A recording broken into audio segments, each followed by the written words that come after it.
Alright, guys and gals, welcome back. Episode 2. We've been streaming for 12 hours. Guess what? We're streaming some more. That's what we do.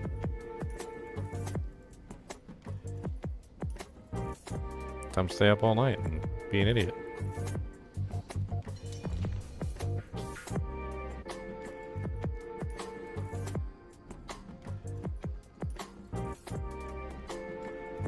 No time out. Can't figure out which one I'm actually streaming to.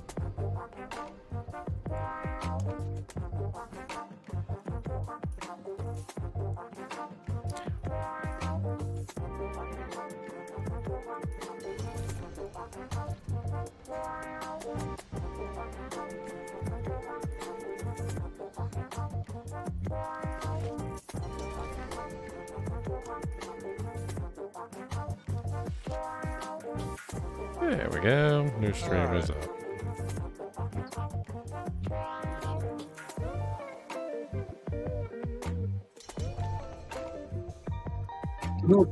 Why'd you guys boot me out of the party? We're finishing a stronghold.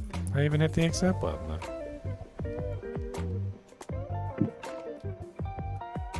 Summaries. Tyler, you have booted our glorious leader. Glorious leader. I am demoting you. Ah! Uh-oh, here we go. Now we're gonna stir something up. Today, the poll for this stream is Xylor versus Leonarch. Oh no. Uh-oh, Xylor versus Leonarch. I'll be back. I'm gonna take a quick restroom break. Epic rap battles. Royal Rumble! Ooh, that almost killed me.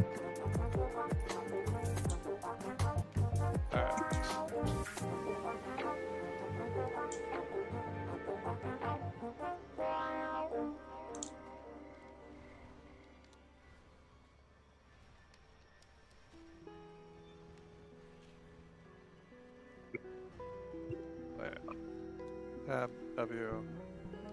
So I'm just that one dungeon away. Where was that dungeon? Oh, right there.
You want to start on Kyrgyzstan?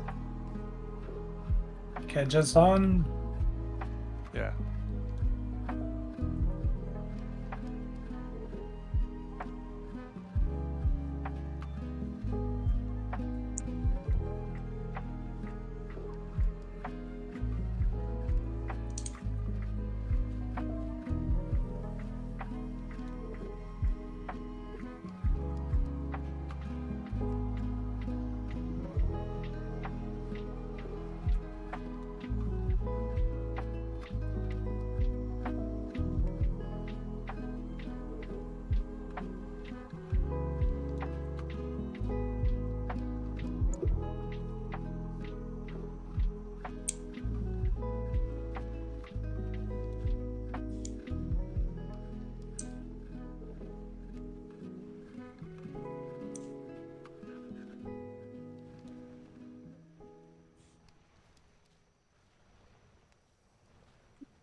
It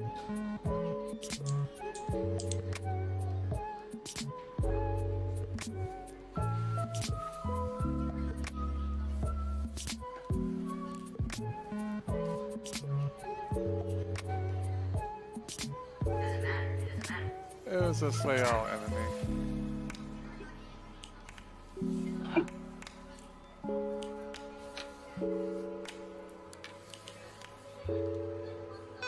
Well, I was in luck. Crock pot full of spaghetti sauce and some noodles still on the stove. Nice. About to crunch.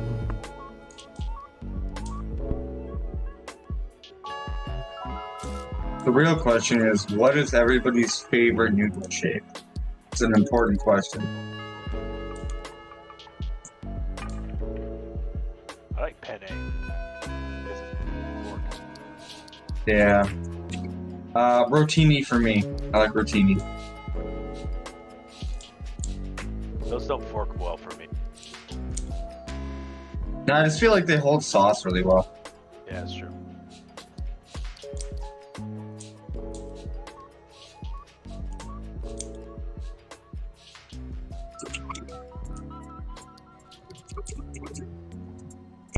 So all pasta holds sauce well, if you get the good ones. They used to cut them with like bronze or whatever, like bronze cut. And when it came out, it used to get all these little ridges and edges on it. And apparently it caught the sauce really good. It wasn't until we started cutting it with something other than bronze that they started not catching the sauce very well. Yeah, it's like there's definitely a very big difference between like fresh pasta and box pasta. Not that I'm gonna shame them for box pasta. I do it all the time. But if you ever get the opportunity to get some good like freshly made pasta, it's super nice.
Ah, I died.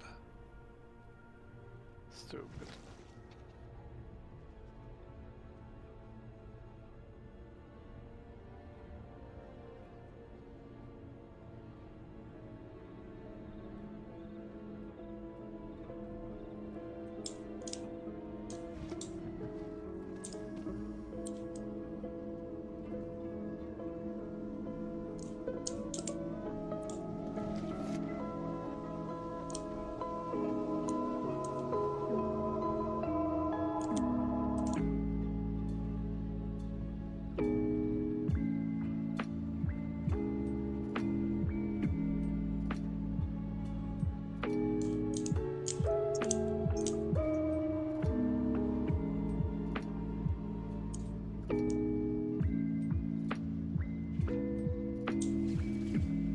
Steven, I see you with the shells, and maybe I'm just Velveeta brained, but shells are only for cheese sauces. Unless you're doing like stuffed shells, and that's a different story.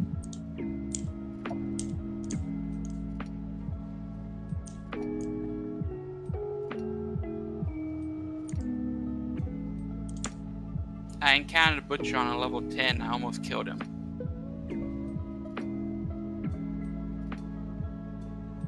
The butcher is so much scarier now.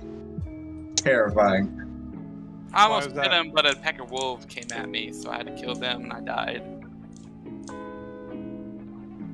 I don't know. As a rogue, I feel like it's not a sustained fight, it's an out DPS fight.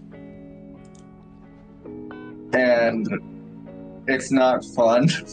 It's not nearly as easy as it used to be. Like, I almost had him, but a pack of wolves came and they interfered. He was close to dying. Oh yeah, a lot of the times butcher's really close. I feel much better now that I crouched down some food. I'll normally keep, like, if I see, like, a blast wave or an artillery and I don't need it, I'll keep it just in case butcher spawns, and then I'll just sprint back to it and pop it. I saw somebody who did that, and it ended up being a cursed shrine. There's so many enemies. Crack me up. What'd you say, Ginger? I said I saw somebody do that, and it ended up being a cursed shrine. Oh no.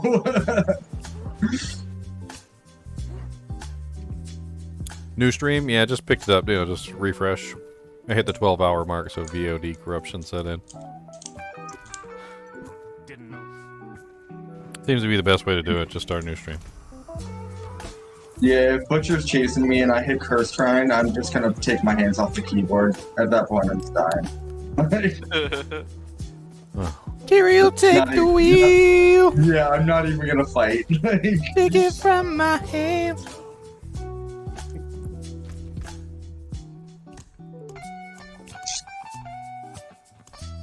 But I'm just level 10 on this rogue, but I nearly killed him. I almost did it. Honestly, it's a tough fight. Like, if you're not set up right and you don't know what you're doing, it's tough. Even if you do know what you're doing, sometimes it can still be tough. Once you get your character set up perfectly, like, I think the butcher, because people were arguing that there's no way to tell how you progress as a character in this game, and I'm like, the butcher was a very good. Yeah. It's a very good way to check, because he's always tough whenever he shows up, and when you start to get like progress with your character and you start to become stronger, you really see, like, in the butcher fights, like, how much stronger you've become. It's insane. I feel like Druid definitely has the best time so well against the Butcher, though. As long as you're built right. Like, the self-crit healing carries so much in that fight. Well, I mean, a lot of the times you can outrun the butcher for temporarily, so you can get away from him, like, only briefly, usually long enough to let your cooldowns, like, renew, basically. So, like, the problem is that it's just not really conducive to sit there and just face tank him, because most builds have, like, temporary buffs, which are gonna temporarily protect you, and then you gotta wait for the cooldown to come back up. So, like, a lot of the times you can't just sit there and face tank him. You gotta pop your cooldowns, DPS as much as you possibly can. And then once you finish that, run away, and hopefully you can keep away from them long enough for your cooldown to come back. And if you do that enough, it tends to work out. You have to have really good map awareness, otherwise you're gonna start running into mobs you haven't cleared yet. White hat. Just out of curiosity, do you make much money from being a content creator? That's I live off of it. So those are the feds. Be careful what you say. I live off of it. This is my job. I mean, it takes time. You gotta take time and effort and work, and you gotta, like, it's a job like any other job. I'm my own boss. I get to beat myself up all the time. A lot of people are like, oh man, I'm gonna work by myself so I can just be my own boss. And then you're over there with a whip, whipping yourself in the back, like, back to work, sucker. Like, man, I wish my boss would ease up a little bit. I just wanted to take a nap. No, it's season 3 day. It's season 1, 3, day 3. You better get back to work. Everybody wants to be their own boss until the first day where they have to motivate themselves to do something that they don't want to do. See, there's a key to that. You do what you want to do. Yeah. Yeah. It's not a job if you're enjoying yourself. Well, it's just if you have fun doing it, then you know it's a lot different. Like I think some people do. Yeah, he said do. I think some people do that where they basically focus on things that are not you know, like what they actually enjoy, and I think they end up burning themselves out that way. But like, I mean, I play what I enjoy. Like Diablo 2 is a game I enjoy. Like, you know, System Shock 2 is a game I enjoy. There's tons of games that I enjoy that I play on a regular basis.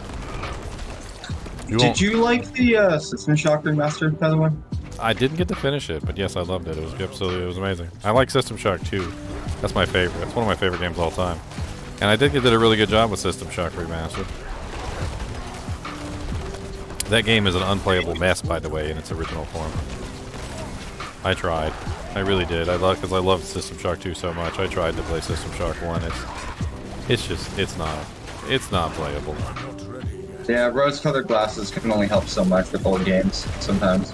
I mean, it was before the era of standardized first-person shooter controls, and like the control system layout for that game is just It's like going back it's to just like, it's awful. Like it's I can't even explain it.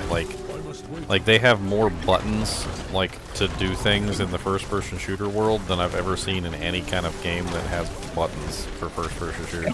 Like your normal first-person shooter is WASD, QE, and then click and left click, right?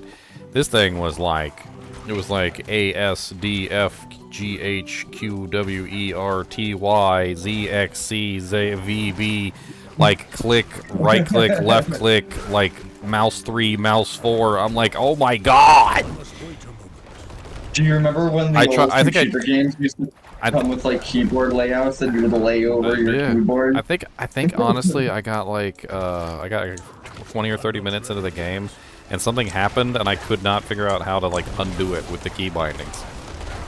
Like, and I sat there looking through the key bindings for like I think like an hour trying to figure out how to undo whatever it was that I just did, and I couldn't figure it out. And like that's how bad the key bindings are. The original Armored Cores are like that too. Like the PS1 Armored Cores, all of your camera movement is based off of your shoulder buttons, and it feels super wonky.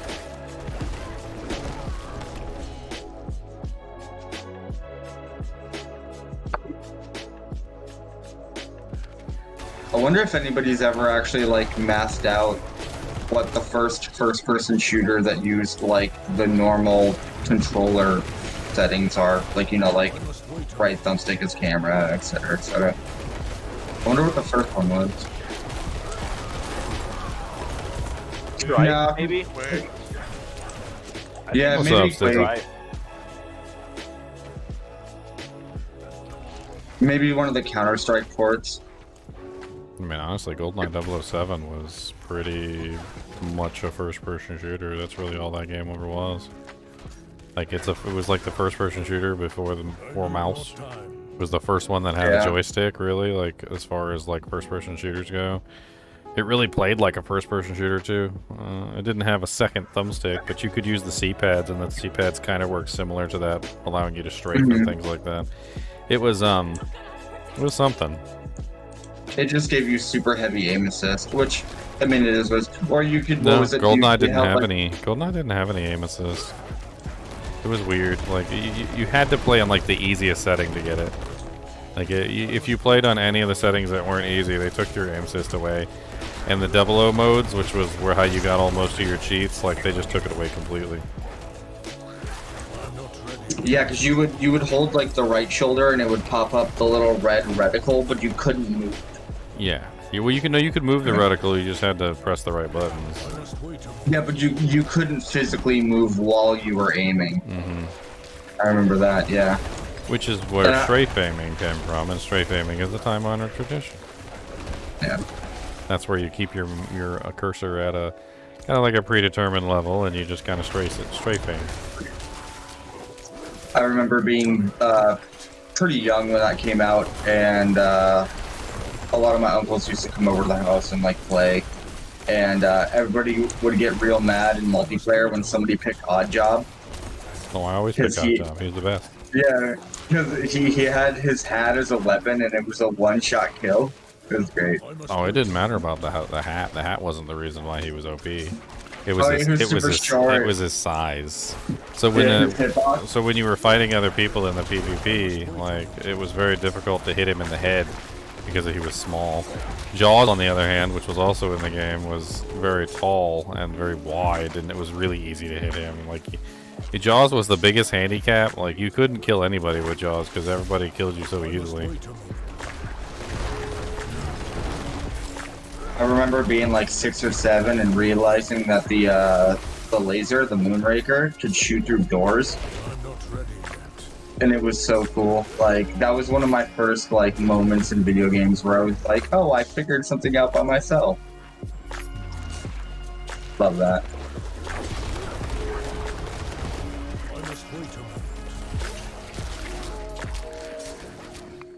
Funny thing is, they've tried to remaster and remake that game like 3 times, and it's always come out terrible.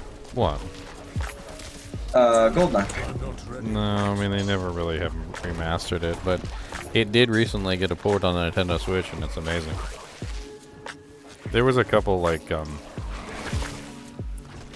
don't really know how to explain it.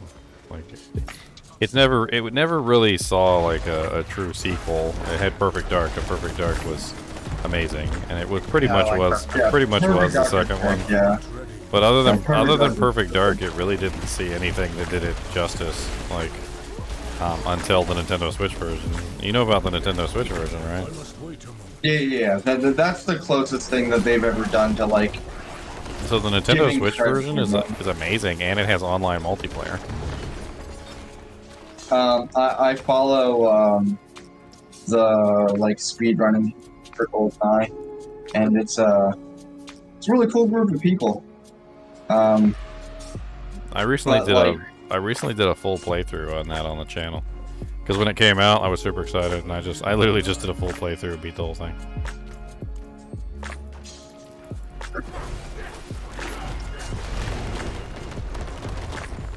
Did you ever play the fan-made Source one? The Source mod? Yeah. No, that's just not the same if it's not on the. If it's not in the controller. That game is all about the controller. Those N64 controls are something else. Well, honestly, it was the first joystick, and it was in really modern gaming. Like it was, you know. Honestly, that joystick wasn't the best, and it did eventually wear out. But like, man, I freaking love that. Played freaking GoldenEye 007 to death. I still have an N64, and I've had to get my controllers replaced like twice now because the like dead zones on those get so bad. I literally still have my original Nintendo 64. I haven't been able to get. The box is literally up there, and the receipt is in it. I was really upset with the N64. I mean, I love the N64, don't get me wrong. But I grew up on like JRPGs, and I originally grew up on like Super Nintendo, which had a million great JRPGs, Chrono Trigger being #1 in my opinion. So I expected that to follow into the next generation, and there's like 3 JRPGs on N64, and Square, which it was Squaresoft and then Square Enix. They jumped to PlayStation, and PS1 is probably my favorite console of all time. But I had to become a Sony fanboy because of all the good JRPGs being on disc at that point. I mean, I liked JRPGs too. Final Fantasy VII came out on PC. Like, it wasn't like you couldn't play it on computers. The honestly, I think it was a bad move to go to the discs. I think the cartridges would have been better in the long run. Yeah, they were just expensive to produce, and they had smaller storage at the time. I mean, it wasn't expensive to produce. Sony made it expensive. Have you ever heard of the story of how that all came to be? Yeah. The Sony got brought in by Nintendo to make the disc system for the 64. No, it's the other way around. So Sony was trying to proliferate their media. Like that's kind of how Sony built its empire, was on its media. So they held the patent for the CD-ROM, that was the first one, and then they held the patent for the DVD, and that was the second one. And then they held the patent for the Blu-ray, and that was the third one. That's how they made all their money. It wasn't really games or anything. By holding the patent on those particular things, they wanted to push them, because obviously if you hold the patent on something, it doesn't matter if nobody uses it.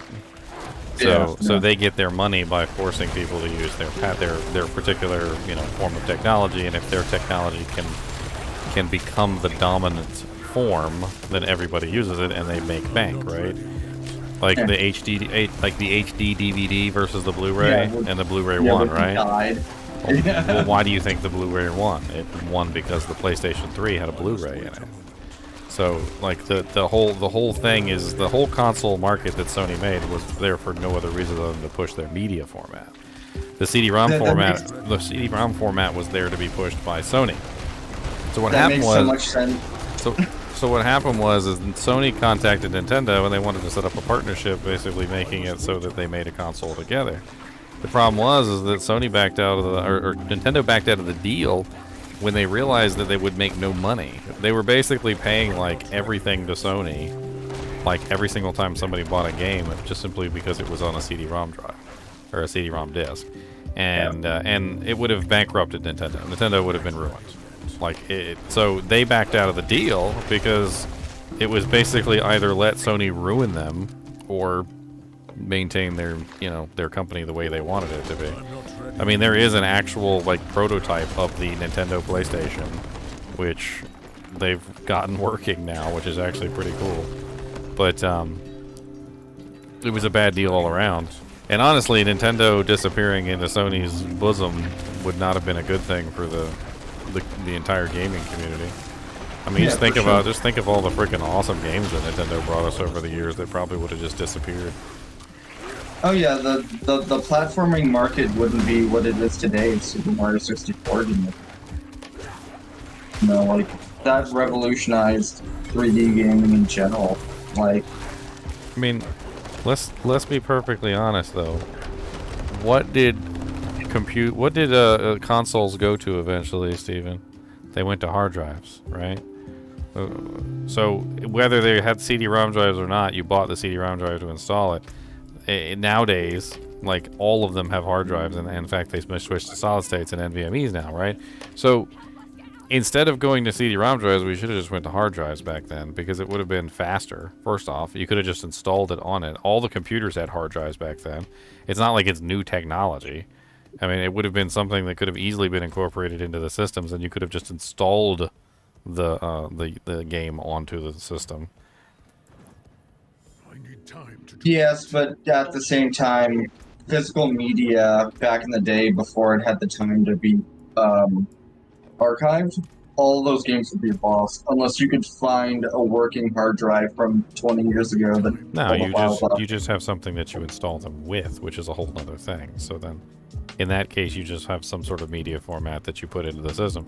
Doesn't matter what it is, whether it's the mini DVDs from the from the GameCube, or whether it's the the CD-ROMs or the DVDs, or there's tons of different media formats that can be used to install that stuff. It's just that you don't run it. It's just that you don't run it off of the stupid disc, which is what PlayStation did, and which is what a lot of the companies decided to do. And that's why you had all those ridiculously long load times, and then the game wouldn't play because it was constantly trying to buffer from the disc and all sorts of other stupid stuff. Did you ever see any of the Super Famicom stuff with the rewritable cartridges?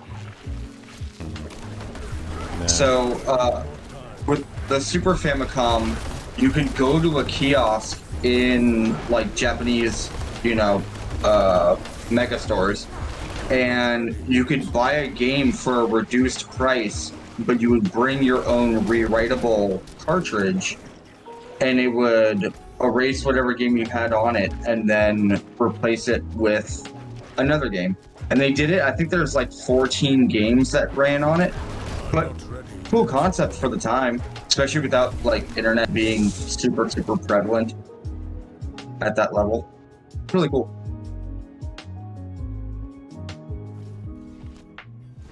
I don't know. I had a computer at that time, Steven. I don't remember having too much issue installing stuff on my computer. I I mean, I bought Final Fantasy VII when it was brand new. And yeah, Final Fantasy VII had multiple discs. I don't remember it taking up my entire computer. That's for dang sure. And it wasn't. No. And it wasn't hundreds of dollars. I mean, I'm pretty sure it was like, I want to say around that particular time period when Final Fantasy VII came out, we were probably talking about like $80 for a hard drive that was usually between like 20 and 40 gigs. I think 40 was like the cheapy one. I want to say 40 was the cheapy one, and 80 was the larger hard drive. Your download speeds were trash, but I just recently went back and emulated Final Fantasy VII, and the zip file, even after you like unload it, is only like 80 megs. It's tiny. Like all those PS1 games, even like it doesn't matter whether it's spray based or 3D, like they're very small. So 1997. Trying to see here.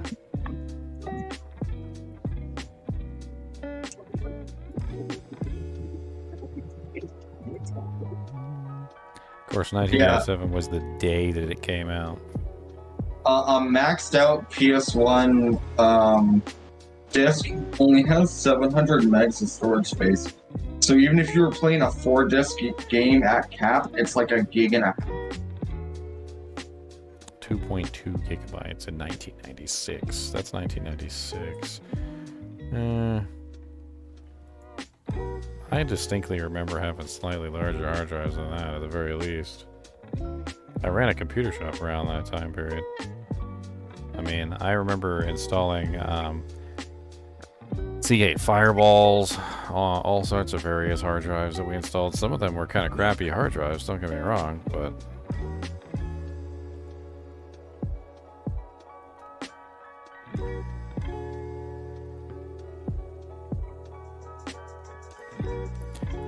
Yeah, because I remember playing Dark Age of Camelot in like 01. I think it was 01. Yeah, and there's the Fireball right there. 3.2 gigabyte Fireball came out in 1996. I don't really think that 2.2 gigabytes is accurate. In July of 98, it was a 10.1 gigabyte. That was only 1 year later. I mean, they were rapidly increasing in size very, very quickly from that date forward. Like, it didn't take very long before you were looking at, in 2006, they were 750 gigabytes. Like, they went up really fast, really quickly. I mean, it would not have taken very long before they could have installed, like, bare minimum, like, 100 gig hard drive, probably around, like, 2003, 2004. It's not that long of a time period. Fireballs were not high end. We were getting those literally for like $40 or $50, I remember. We would get them used, but still. Yeah, I remember when 2 gig flash drives were like $100. Zip disks were expensive. We used to have those to transfer stuff between computers.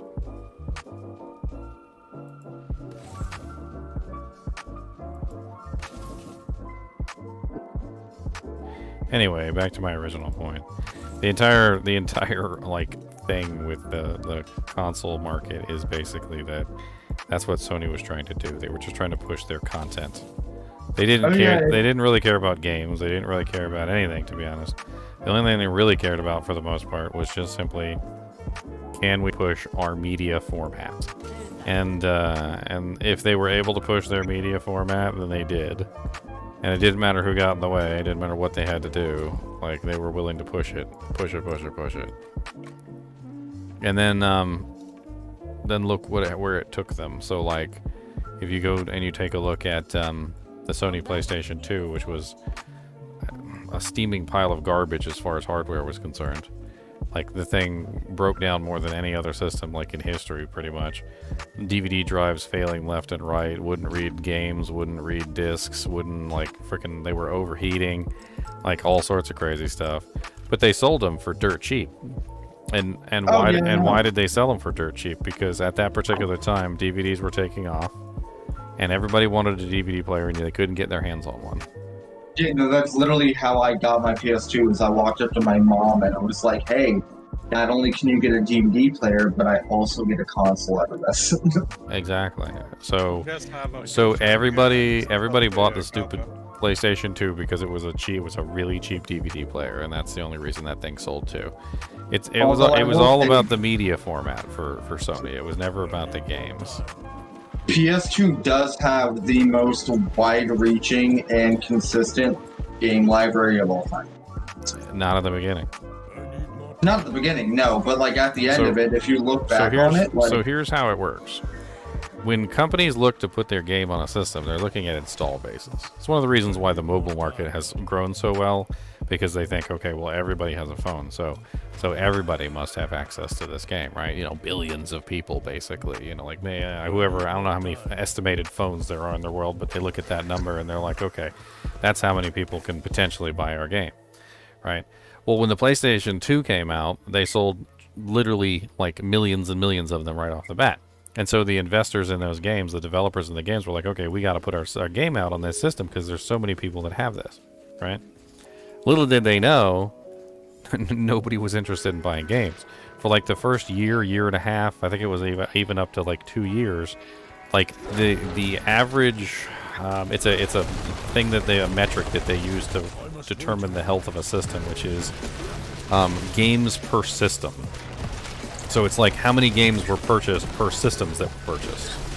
The number of games per system for the PlayStation 2 was abysmally low within the first year or two. The people were only buying the thing because they wanted it for a DVD player. They didn't care about the games.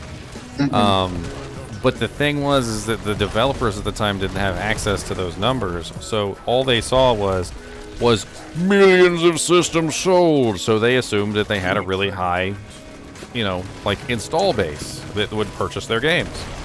But for the first like a year or two, they were completely wrong. Nobody was buying any games. In fact, most people barely even had one game for the system. Some people didn't even have one, which brought the average down incredibly low. But here's the thing about this.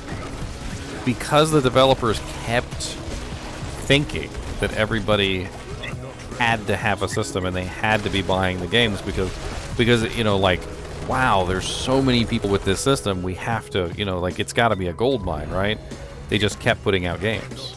The developers were like, oh, well, this is a gold mine. We got to put our game on this system because this system is the one that everybody has.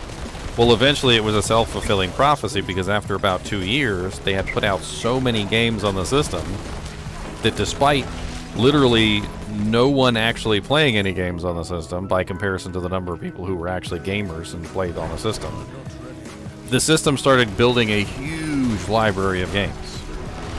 And the library of games, a lot of them were failures because they couldn't get any sales, but it didn't matter. Like, the console just kept growing in library because everybody was so excited that everybody had this system. The other thing was is that Sony was fudging the numbers, and it wasn't actually as many people as they thought. So when you sell a console, you count how many consoles cross basically the ticket line, you know, to the consumer. Well, Sony was adding in every single repaired unit that they were sending back to the customers in that total. And the failure rate for the consoles within the first 2 years was just abysmal. Like, within that time period, like, just about every single console failed in some way. And if you still have a launch PS2 that didn't fail, you've got, like, the diamond in the rough, basically. I have one. So they were literally reporting every single repaired unit as a sale, which was hyperinflating the numbers even further and making the investors and the developers of these games more interested in putting their games on the system, despite the fact that still nobody was playing the game. So that whole first 1 to 2 years was literally nothing but a lie, up until the point where literally the self-fulfilling prophecy took place, and then the system had so many games that literally everybody wanted to play on it because they had generated an ecosystem that didn't even exist. That's like you were talking about Sony pushing media, and I think that this is really funny Because like we just used, you know, the PlayStation 2 as an example. Everybody needs a DVD player. They were like $400 at the time, but you could get a PS2 for $200, you know. And the PS1, believe it or not, you have to like flip over your PS1 if you still have one and look at the codes for it. But there is a certain subset of PS1s that are considered by audiophiles to this day to be some of the best CD players on the market. Yeah, the ones that unfortunately, have the stereo inputs on the back. Yeah. Right. Unfortunately, the earlier versions of the PS1 were also like notoriously prone to failure. They had a lot of issues. Honestly, I can't even really say that like there was. I don't know if there was any of them that didn't have issues, but I think the earliest ones, especially the one you're talking about, I think it had some sort of problem where the power supply was directly underneath of another component that created heat, and they would basically fry themselves. Oh yeah, the thing is now, if you buy one now, you just go to a secondhand person and have them fix it. But I don't know if anybody's played a CD through a PS1. They have like the like that was part of the pushing of the format. They made sure that their PlayStation was a CD player, and they made sure that the PlayStation 2 was a DVD player. It's just how Sony approached the market. And a lot of people will hail the PlayStation 2 as like the most sold system of all time, but I personally, I think at best it's the most sold DVD player of all time.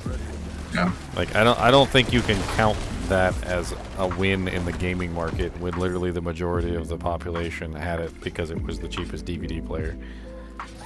Yeah, I think the Dreamcast had more heart and had better IPs and could have gone a lot farther if Sega hadn't shit the bucket like 4 times in a row. Oops, sorry. No, they didn't. They didn't mess things up. The Dreamcast was just produced too soon. There's a whole documentary on that. You can watch it if you want to. I'm not going to get into it, but basically the gist of it is this: the Sega Saturn was actually doing amazingly well. It was actually doing way better than they had predicted, and they did not need to release the Dreamcast. It was too early. They ended the console. They ended the Sega Saturn too quickly. Especially when they could still milk money from it. And from basically what everyone has been saying is that when they researched the inner workings of what was going on, there were 2 different branches of Sega. There was the United States branch, Sega of America, and there was the Japanese branch. And one of them knew exactly what they were doing, and the other one didn't. I can't remember which was which. But basically, one of them wanted to push for the Dreamcast, and the other branch told them it was a bad idea, but apparently they had the, like, I guess the chutzpah, so they made them do it. And they knew it was a bad idea, but they leaned into it anyway because they were told to by their superiors, and it ended up being a failure. It was just not a good idea to release the Dreamcast at that time. Had they stayed and actually like leveraged the Saturn at that time, and actually just let it go, they probably would have been fine, but they didn't. I mean, the Dreamcast for what it is actually a pretty good system, but like imagine if you bought a Nintendo 64 and then 2 years later they came out with the GameCube, like you'd feel kind of slighted. Like it was just too fast. It also led to the infamous Sony mic drop, which I think was it's a really cool part of gaming history, but like it hurts as a Dreamcast enjoyer.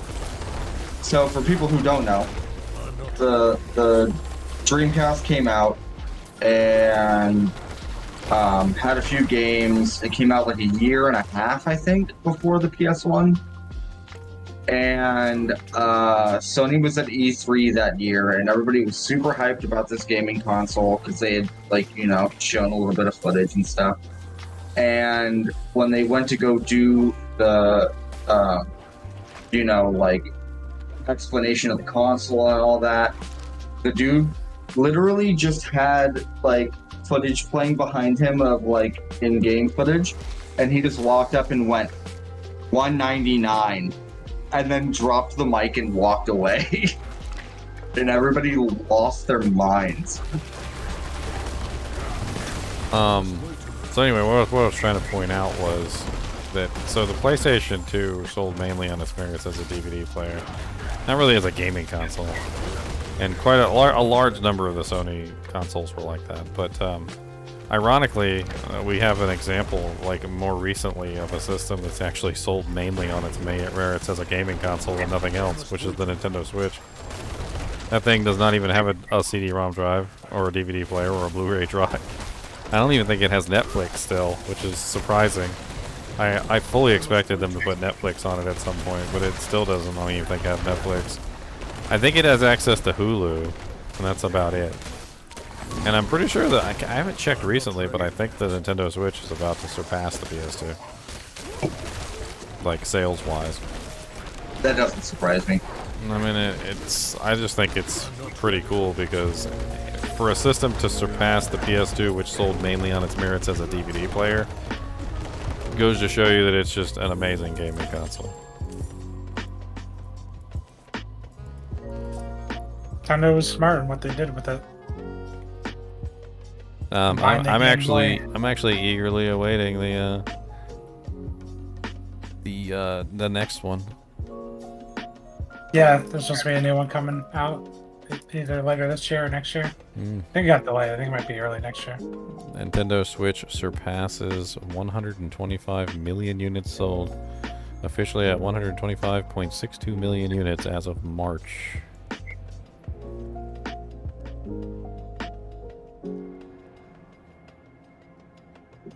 Yeah, I mean, I've bought myself 3 Switches, so I've never bought myself more than one console before, but...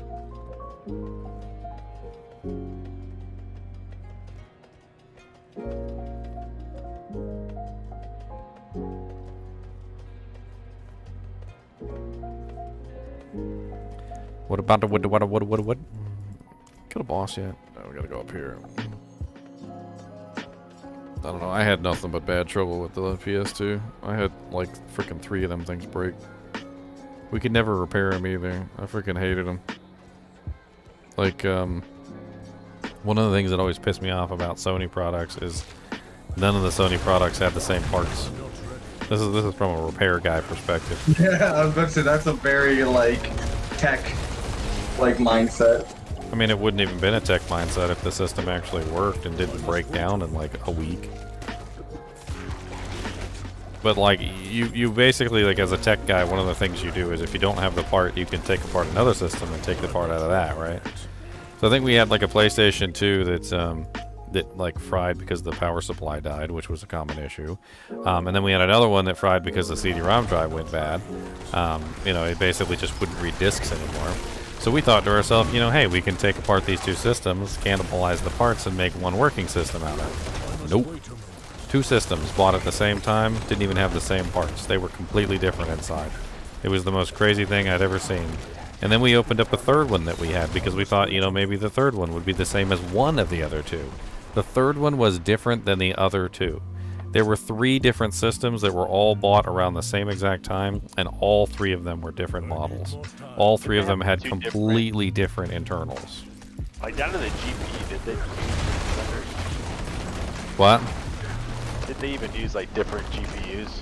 Well, it was like the CD-ROM drive was different, the power supply was different, the board was different. Like, it was literally like you couldn't even swap out the power supply. I mean, it was nuts.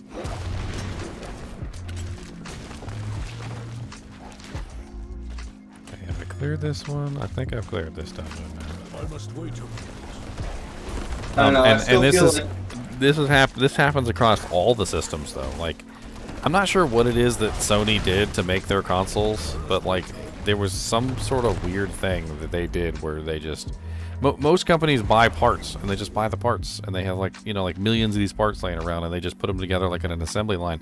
But for some reason it seemed like with the Sony systems, like all of them, the PlayStation 1, the 2, the 3, like I don't know about the 4 because I haven't taken apart 4s yet.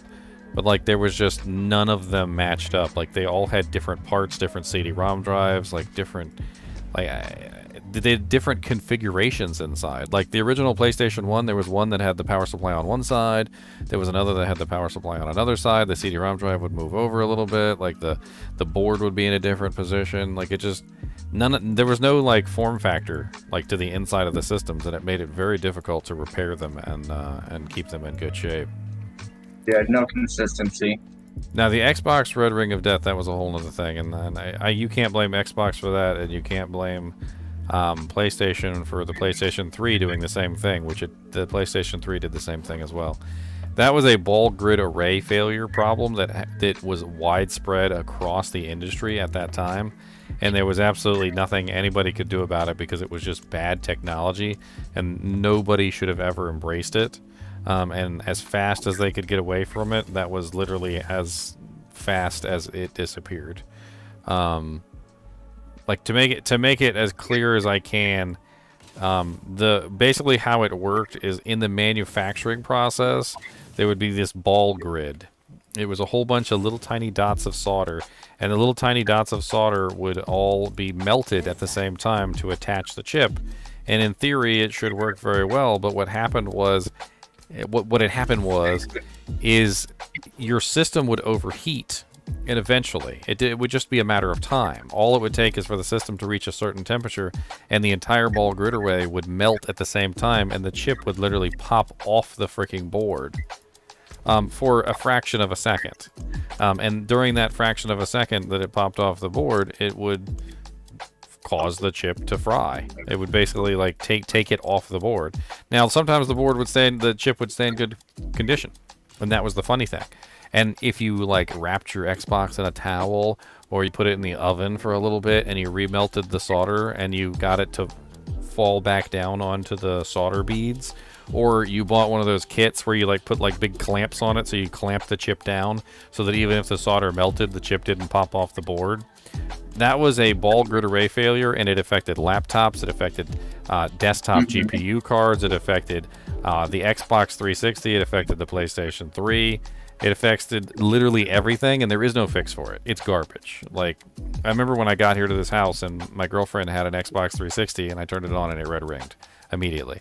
And she's like, "We can probably fix it." I'm like, "No, babe, we can't fix it."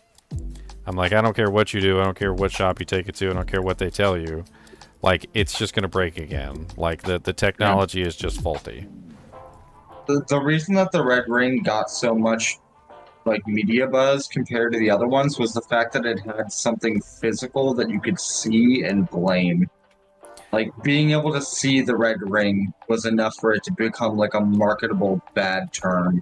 I mean, yeah. When like it's the same concept as you going to like turn your laptop on and it not work, and you're like, "Oh, my laptop's broken." Yeah, but basically everything had that problem at that time. Like it was impossible for anyone to get away from that. And there was another issue around that particular same time period called the capacitor plague, and that was also affecting all the devices as well. That one is a very interesting story, and it happened around the same time as the ball grid array failure. So basically during the, I think it was like 2001 to 2007, there was an issue where basically one of the Chinese companies that was producing capacitors literally did a little bit of espionage, and they stole a formula from another company for one of the capacitors. Only they didn't know that the formula that they stole was a prototype and it wasn't actually finished. Well, the formula wasn't set up properly, and so the capacitors that were created from the formula had the possibility of just instantaneous failure. And when a capacitor fails, it no longer stores electricity. And it can no longer redeliver that electricity either. So every single electrical device that was produced during that time period had an issue where the capacitors would just simply instantaneously fail. It wasn't all of them, because the capacitors weren't all purchased from the same company, but more often than not, you could buy a device directly from the store, brand new, like let's say an iMac or something, like a brand new like $2,000 iMac, turn it on, and if you were unlucky and you had the bad capacitors, all of the capacitors could blow at once. Now you wouldn't know, you wouldn't hear it or smell it or anything, but the system just wouldn't work. And we spent a lot of our time just simply replacing bad capacitors back then. Like you would literally just go to the thrift store, you could buy like an iMac that was completely and utterly broken, and then what you do is you would open it up, look inside for the bad capacitors, which are really obvious, by the way, and then you would replace them. And then you could take that device, and then you could just resell it. And I don't remember if it affected the PlayStation 3 or the Xbox 360 at the same time, but man, the capacitor plague was just awful. It was really awful. Pretty much every single device from that time period, if it had some kind of failure, it was usually the capacitor plague. I think there's a Wikipedia article on it, specifically that talks about the capacitor plague and how it affected literally the entire market, because this company just produced millions and millions of cheap broken capacitors that were just frying in all devices.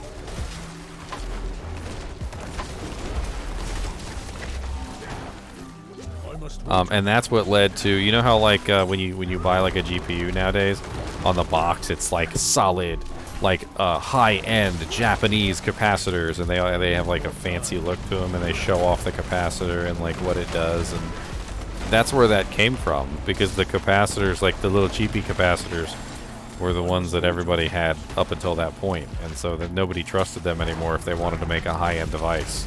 So they always went with the high-end capacitors. That's wild, because I always thought that the reason that they did that is because as GPUs got more power intensive, they needed more heat shielding and stuff like that, and you couldn't see the inner workings anymore. So I always thought that they did that just to be hey, here's what's inside the heat shield, and you can't see it. No, not really. It's just the capacitor plague.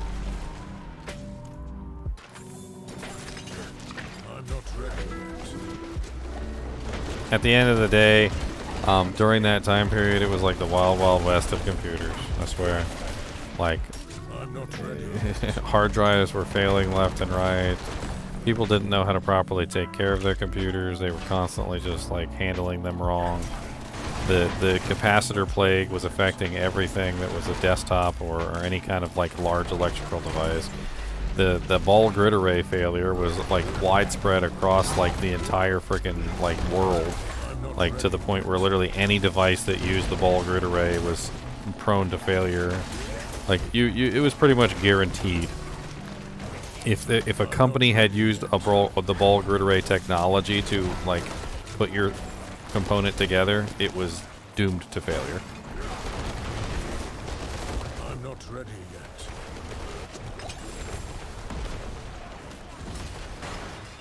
So Ginger, do you have a favorite, consoles base of games? Do you have a I'm stuck on an island and I have one console's game list that you would be okay with being stuck with? I mean, as much as I love consoles, I think PC is the way to go. Are you kidding me? Oh, that's the easy way out though, because that's infinite. I mean, I'm not even talking about emulators. I don't even like emulators all that much. I think I like playing on the actual console. I got an EverDrive, the EverDrive for the Nintendo 64. I like that, so you can actually play the games. Yeah, but that's what I'm saying. Is what console's library would you be okay with being stuck on it, a deserted island?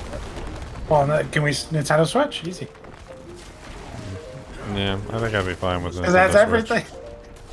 Nintendo Switch. I think I would amazing. go PS1. There's enough 100-hour JRPGs for me to be okay with. What? There's so many 100-hour JRPGs. I have Crash Bandicoot. I have Spyro. Look, all the JRPGs in the world ain't gonna make me like them graphics on the PS1. PS1 graphics were so jankety. The Nintendo 64, GoldenEye 007 on the Nintendo 64 made the graphics on the PS1 look like dog garbage, and I still think sure. and I still think that the Nintendo 64 GoldenEye 007 looked awful. Yeah, we're talking about something that makes the graphics of an awful game look great by comparison. I think 64 would be the legitimate choice for me, because Legend of Zelda: Ocarina of Time, the Super Mario 64, and GoldenEye. Those three games right there, I could play forever. Yes. I like those. And not to mention Yeah, Perfect no, Dark. that's fair. Not to mention Perfect Dark, which is a There's plenty masterpiece. more. Yeah, plenty Yeah. more. Well, Perfect Dark was just like the pinnacle of GoldenEye 007. That's the only reason I mention it, because it was basically GoldenEye 007 with bots, which means that even if you're on the deserted island by yourself, you can at least play against the bots. You can play multiplayer, yeah. I don't know, I think I was looking at it more under the context of like, I have 20 to 30 games that are all 100+ hours long that I could play, and I'm also technically giving a cop-out because Final Fantasy Anthologies has like Chrono Trigger and stuff like that. Like, I'm not ready yet. I think I'd be fine. Like, I feel like everybody loves GoldenEye until they're stuck on a deserted island and all they have to play is GoldenEye. But my You know? cartridges will last longer than your scratch CDs that no longer. Oh no work. no! I was saying just like the library. You don't have to worry about the console failing on you. I was saying. No, it's gonna fail. That's why it's cheating. No. That's cheating. Oh Like, no! No, because Yeah, no, you're picking the PS1, and the PS1 is not going to last forever. my No, Nintendo 64, like 50 years from now, will probably still be working. Your Yeah, PlayStation 1's going to be dead after like 3 or 4 years. Because especially the if only you're other playing one that 100, especially if you're playing 100-hour JRPGs. Yeah, the only other one that I would think of, like off the top of my head, is probably a Game Boy Advance. There's a lot of. Why would you pick the Game Boy Advance though? That's just silly.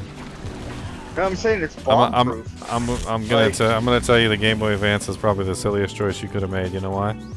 Because you could have just picked the GameCube, and the GameCube literally has a Game Boy Advance connector output that literally lets you put the Game Boy Advance cartridges. It literally lets you put the Game Boy Advance cartridges in it, and you can play it on the TV. So you could get the entire library of the Game Boy Advance on the GameCube, and also the entire library of the GameCube. I'm not ready yet. The question is, are you gonna push the button, Desmond? Also, the right answer is PS2 because that's backwards compatibility, not PS1. Yeah. If you chose the PS2, you're gonna be SOL after a year. That thing's gonna break, and then the CD-ROM drive's gonna stop working. Hey, I didn't say it beforehand, but I was talking under the context that you have an unbreakable system. That is just cheating, because there's no such thing as an unbreakable PS2. If you run that thing enough, eventually the CD-ROM drive will fail. It's just a matter of time. It's a spinning motor, and the spinning motor will eventually fail. It's a guaranteed thing. It has a lifespan, just like any kind of spinning motor. You could say that about like technically any media though. Which is why the Nintendo 64 is the superior choice, because there's no moving parts in that thing. Yeah, literally that thing will probably never fail until the capacitors fail, and capacitors last like anywhere between like 20 to 50 years, which means that I'll be dead long before my Nintendo 64 ever even gets approaching failure. And not to mention, when I have to use it as a weapon, mine will still work after I kill whatever. I must wait until I do have Put a cartridge in a stock and you can beat somebody to death. Just because you have the one magic system doesn't mean anything, Zan. I have a released PS2 that still works flawlessly. Magic. It's a I've had magic it- system. Yo, no, hold on. I'm not gonna lie. I really want one of these. It's one of my holy grails. Has anybody seen the Net Eurose PS ones? Oh, Niconic, thanks for the membership, man. I really appreciate that. Welcome to the Ginger Gaming Mentees. not ready yet. Oh, Leonard, They're you're winning all- by 1%, by the way, Leonard, Really? in the poll. Oh. So the Net Eurose PS ones are all black PS ones with teal graphics. And they were the dev kits that were handed out for the PS1 developers. And you can buy one online right now for like $1,000. Not ready yet. But they're so cool looking. I want one so bad. And isn't the correct answer the PS3? I mean, if you're gonna go with the jankety systems that are gonna break, which the PS1, the PS2, and the PS3 are all jankety systems that break, by the way. Like, you might as well at least go with the PS3, because the PS3 was backwards compatible with the PS2. Yeah. And I think it wasn't it also? It was only the original launch system, though, right? Like, you had to get Yeah. the the Yeah. first fatty edition. But that I think that was one of the ones that was the most prone to failure. Well, not It every. was the one that was $600 that nobody wanted to buy. Not everything for PS3 worked backwards compatible though. Same thing for PS2. Like some games just didn't work, but most did. But I mostly played it for Final Fantasy. That's why I got it. I played Well, Final that- I Fantasy didn't- on PC, my friends. I had the I had the PC edition, came in a little special book, had like 1,000,000 discs. I remember getting a PS2 modem so I could play 11, and it makes the already chunky PS2 even chunkier. So Zen, Why? saw now? I think I you saw need. it. I think you need to sell that that launch PS2. You could probably get like $1,000 for it. Nah, I can't do that. You could literally So, just be like working original launch PS2 with box and receipt, still in perfect condition. I kiss it every night before I go to bed. I Bro. hold on to it. Like I still have my original NES too with Final Fantasy 1. Vintage gaming has gotten so crazy now. You could just randomly be going through your collection and be like, oh, I'm gonna see how much this is worth. And you'll just find like a random cartridge that you owned for years and it's worth like $700. What's People are worth that crazy much when right it comes now? to old games. Because I still have all my old games right now. Which one is worth $700? Because last I looked, they weren't that much. Some of them are worth There's a a lot. few that are in my there's a few that are in my holy grail Pete- that I played when I was kids. Diablo that, 1 like, on obviously got lost. in the Diablo ether. 1 on PlayStation is actually worth a lot. Interesting. The, I have a copy of that. It's I think it's like a bare minimum like $100. I want to say, like if you have a PS1, Yeah, I must wait a moment. it's PS1 terrible copy. to play. but it's multiplayer. Yeah. So the funny thing is the way that Diablo 1 works on PS1 is you can choose to save your character's information as one memory card slot on the memory card, but every time that you boot the game up, you have to start back at like level 1 like normal. Oh, But you keep all your gear, you keep all that. Or if you want to hold on to your progress, it takes a full memory card. It's terrible. I totally forgot to mention when we're talking about the N64, the best wrestling games like ever made.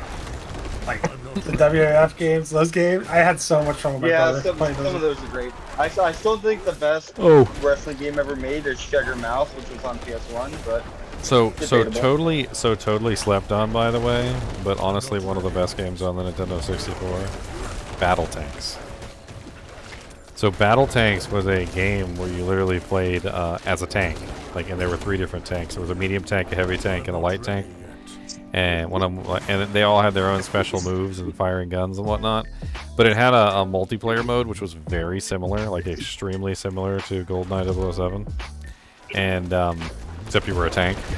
And there were also bots that you could add into the game, and it was amazing to play in multiplayer. There were all sorts of little power-ups and special things you could get, and I freaking loved it. I must have played that game about just as much as I played GoldenEye 007. It was called Battle Tank 64. Yes, Battle Tanks was so good. And it was like the post-apocalyptic where like Yes, everything's all 90%. exploded, yeah. Yeah, like 90% of the females in the world have died, so now they're all like fighting over these battle maidens. Yes, the Battle Yeah. Maidens. The Battle Yeah. Maidens. It was pretty cool. Yeah, Battle Tanks was fun. I mean, the library on the Nintendo 64 may not have been the most amazingly thick and juicy, but like the games that it did have were absolutely ridiculous. And honestly, I think the Nintendo 64 got the raw end of the stick with PlayStation just like stealing all the games. I don't honestly think that like it really would have made much of a difference what system the games had come out on. Like if they came out on Nintendo 64, I think they would have been better games overall. I mean, you look at Ocarina of Time and Majora's Mask and things like that, and were those bad games by any standards? No. I mean, so like, could you really say that Final Fantasy VII, if it came out on the Nintendo 64, would it have really been a bad game? Like, I No, bet you it they- probably would have looked way better. That's for dang sure. Well, they straight up said that the only reason that Square went to PlayStation for Final Fantasy VII, because I still have a copy of Electronic Gaming Monthly that was teasing Final Fantasy VII for the Ultra 64, which is what it was codenamed at the time. It was originally going to come out on 64, and then Square talked to Nintendo and realized that it was going to need to be on 2 cartridges, and they realized that the manufacturing costs of them using that much plastic was the reason that they decided to go to CD-ROM, is because their margins would. That's why they jumped ship to like Sony. Still think they would have been better games on the Nintendo 64. I think You hate PlayStation. I mean, I don't really particularly like Sony, no. But PlayStation 1 was terrible. Like, nobody, if anybody in here says that PlayStation 1 had good graphics, you guys can get out right now. Like, that system was terrible. Like, go look at Crash Bandicoot when it came out. The thing looked like a bunch of jagged lines that kind of resembled an animal. I mean, Hey, for the Hold start on. of Do you know how many, like, 14-year-old boys saw Lara Croft for the first time and that was all they needed? Oh my god, I recently saw footage of the freaking Tomb Raider game, and don't get me wrong, I saw, my sister was in love with that game. She played that game like religiously, but like, if you pull up some footage of Tomb Raider right now, it looks so bad. I honestly can't even understand how people ever played that game on PlayStation 1. It's terrible looking. Like it looks like somebody smeared dirt on the screen and like vaguely painted some pictures out of the dirt. Ginger is anti-Sony confirmed. I mean, I absolutely am. I don't like the way that they do business. I think that they're anti-gamer. I think if you're a gamer, I think you should be anti-Sony, because Sony is anti-gamer. All they want is to push their media. That's it. That's the entire purpose of Sony, is to push their media. Xbox, you know what Xbox was created for? It's actually in the minutes. Xbox was created to put a black eye on Sony. Literally, Bill Gates is on record as saying that literally somebody goes, well, we should, what should we make the Xbox, blah, blah, blah. It's like, should we make it into a PC or should we make it into a game console? And then somebody goes, well, if we let Sony have market share, they're going to hold it over top of our head or something like that. Like, we should make the console so that we can basically stop Sony from taking over the market, give them a black eye. And then Bill Gates turns around and goes, yeah, you know what, that's a good idea. We definitely need to stop Sony or something like that. So the entire Xbox company was literally designed under the motto of give Sony a black eye, which was just stupid. I personally like Nintendo out of all three, because I think Nintendo is the only company that actually wants to make games. They're the only one that's like, hey, let's make some games.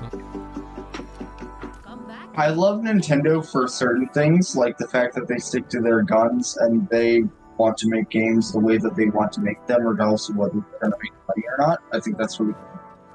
But at the same time, they do a lot of really like shady things when it comes towards like the communities that their games have garnered. Like, I don't know if you've seen all the like Smash stuff that's happened recently.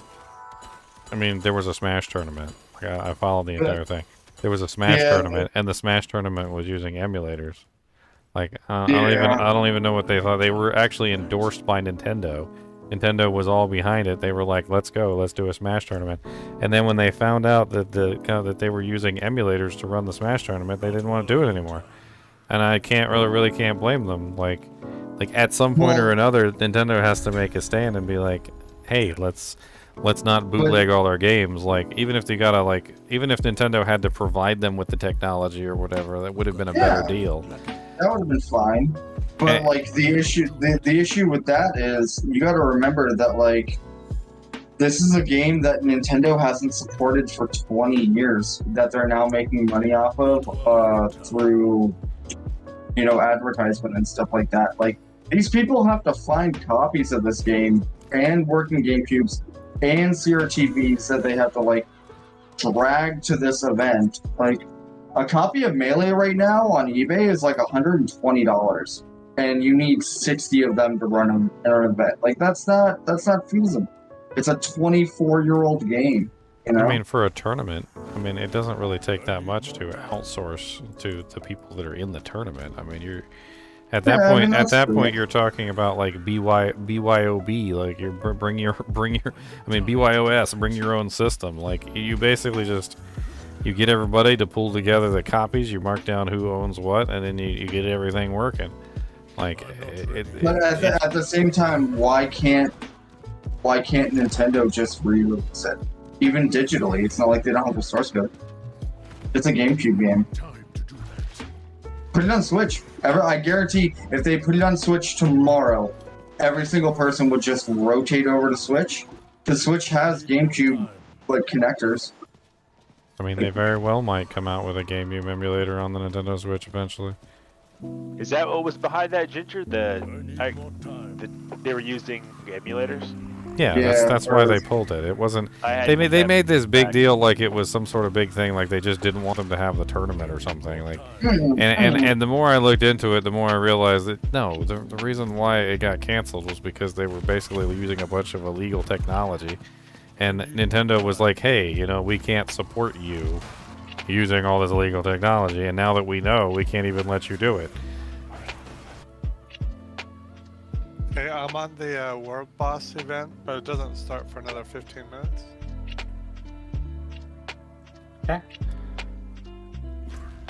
And I believe we were talking about the Donkey Kong Jr. guy. I believe his name was Billy Mitchell. If I Yes, that's him. Oh, Billy. Yeah, Billy Mitchell. Yeah, he's trash. Terrible person. So I met him once. The Really? infamous, at Terrible. it was called Pax South in San Antonio, which is Penny Arcade convention where all the big companies come and show off new games. So like I got to play the Switch before it actually came out and stuff like that. So big gaming company. The old NX. I need more time. But yeah, he was there in the arcade section. You know, That's hilarious. taking photos and signing autographs. Like, dude, I don't want your autograph. I need more time. No, the guy's actually a terrible person. There's quite a few things that talk about him, like the fact that like his last few like gaming achievements that he got were on like rigged arcade boards. Him and the other guy that he runs around with all the time. They used to be like the biggest heads of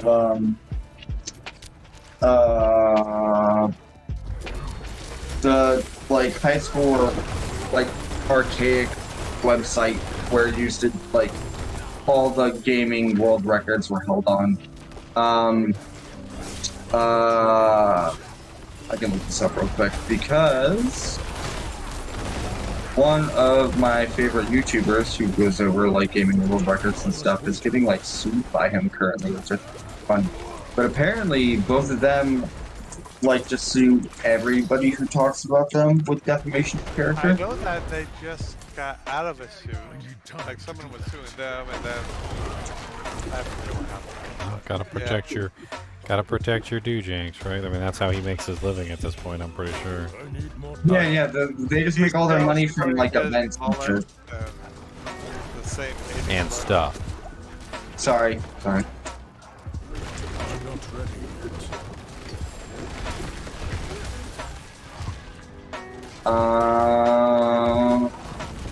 yet.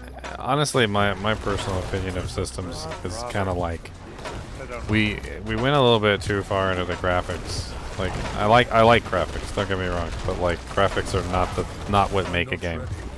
And the problem is that like Super Nintendo had amazing games. You know, like Sega had some pretty amazing games. Like I love Shadowrun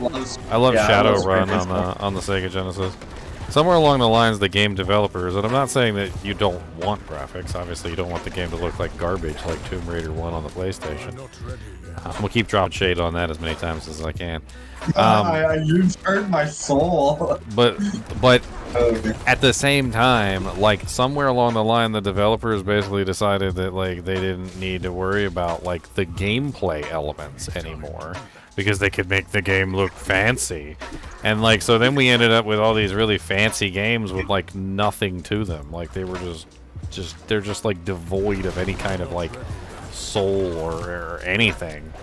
Like there's quite a few of them, like Mass Effect Andromeda that came out, like the one that was after the series, like completely devoid of any kind of like soul in it. Like, and somewhere along the line they were just like, oh well, you know, we can make the games look really pretty, and then it'll make people play them. But then they open the, you know, it's like meeting a really shallow girl, and you know, like she's really pretty on the outside, but she's like a horrible human being on the inside. Yeah. Certain games are timeless, like Baldur's Gate 1 and 2 are still amazing games. We can play them right now. Earthworm Jim is great. My girlfriend loves Earthworm Jim. I used to love Earthworm Jim.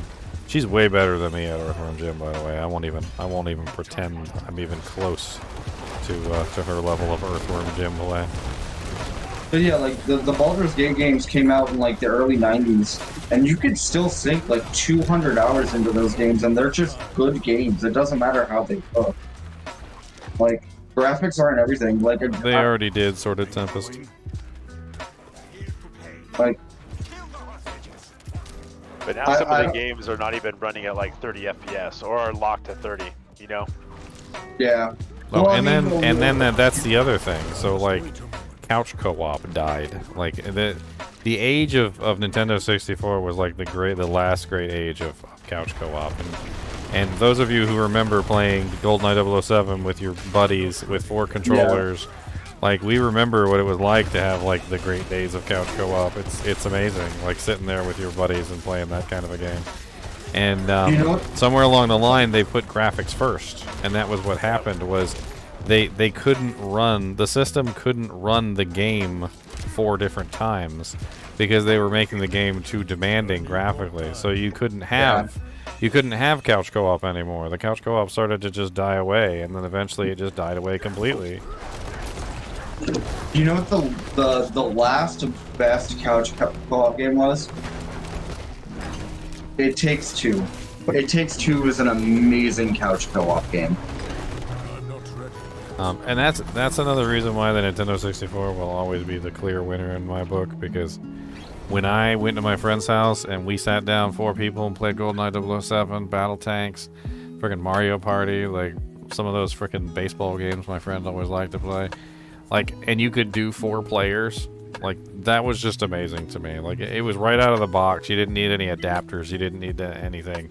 You didn't even need any extra controllers. That was the really cool thing. Like you were like, everybody had a 64, so you were just like, hey, bring your controller over when you come, and you would bring your favorite controller, and everybody would sit down and play the game together.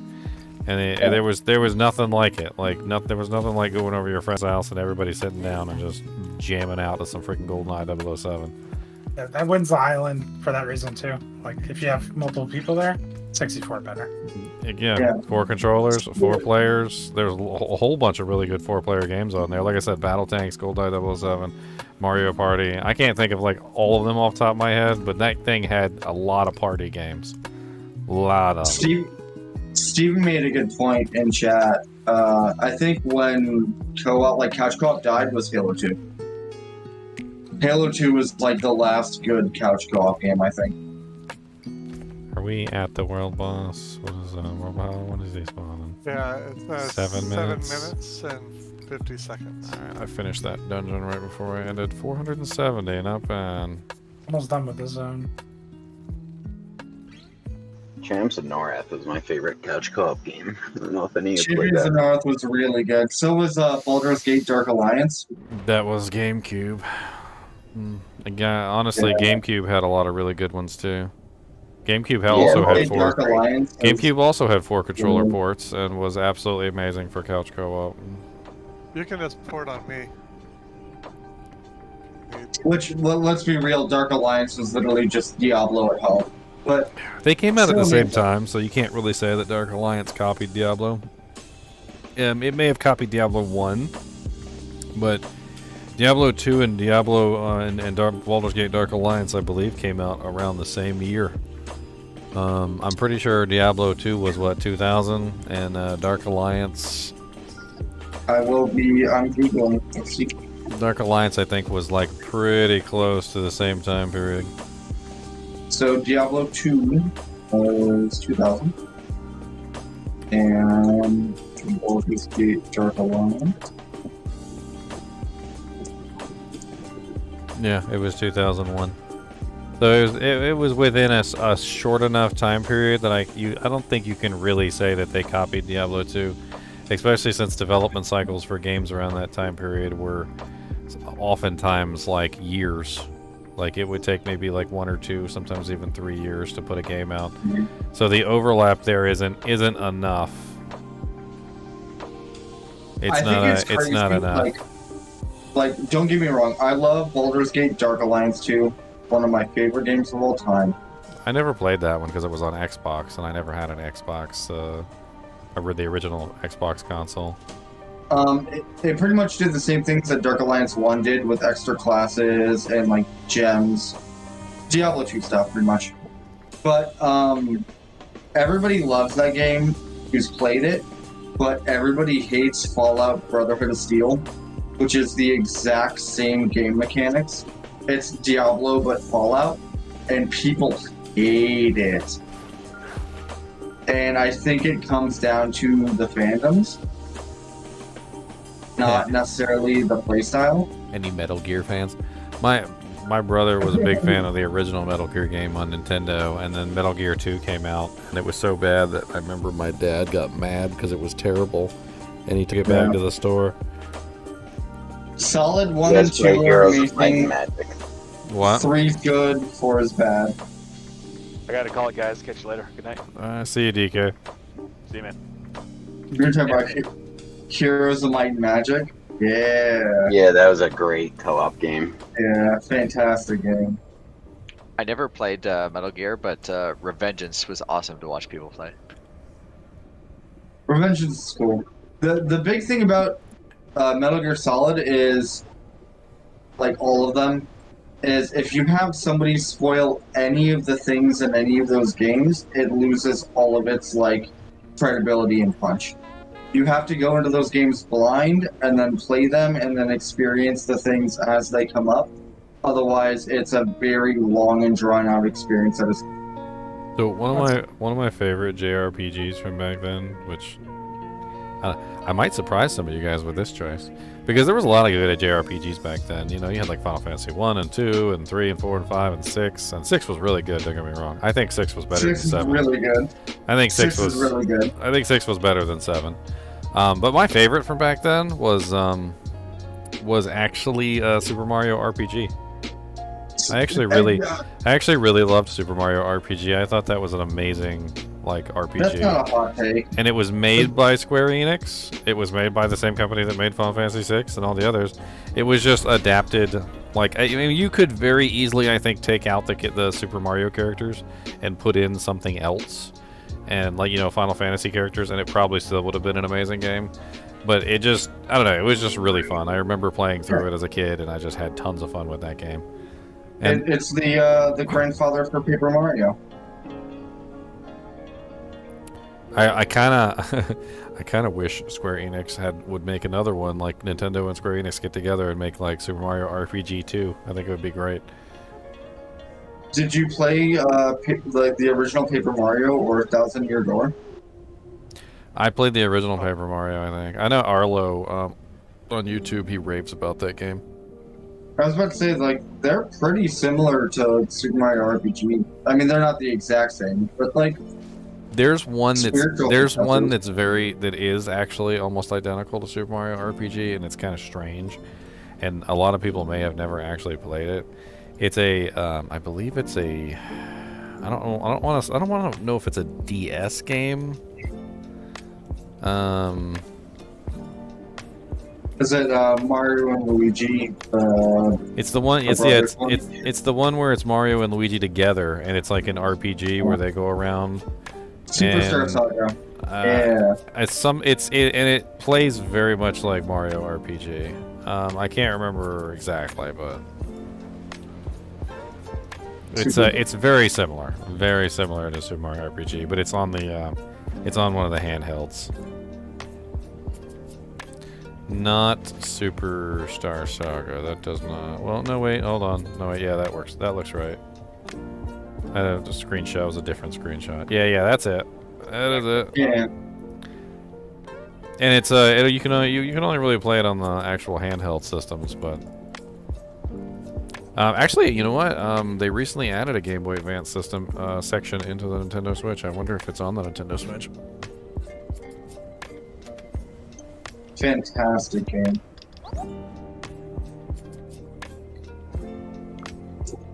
Let's see if it's on here. I wonder.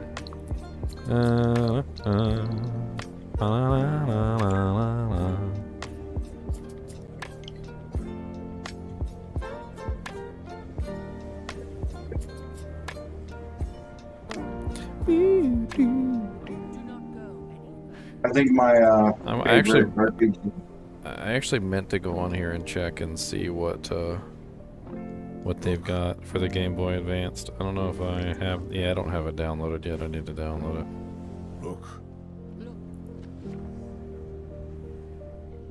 Look. The beast.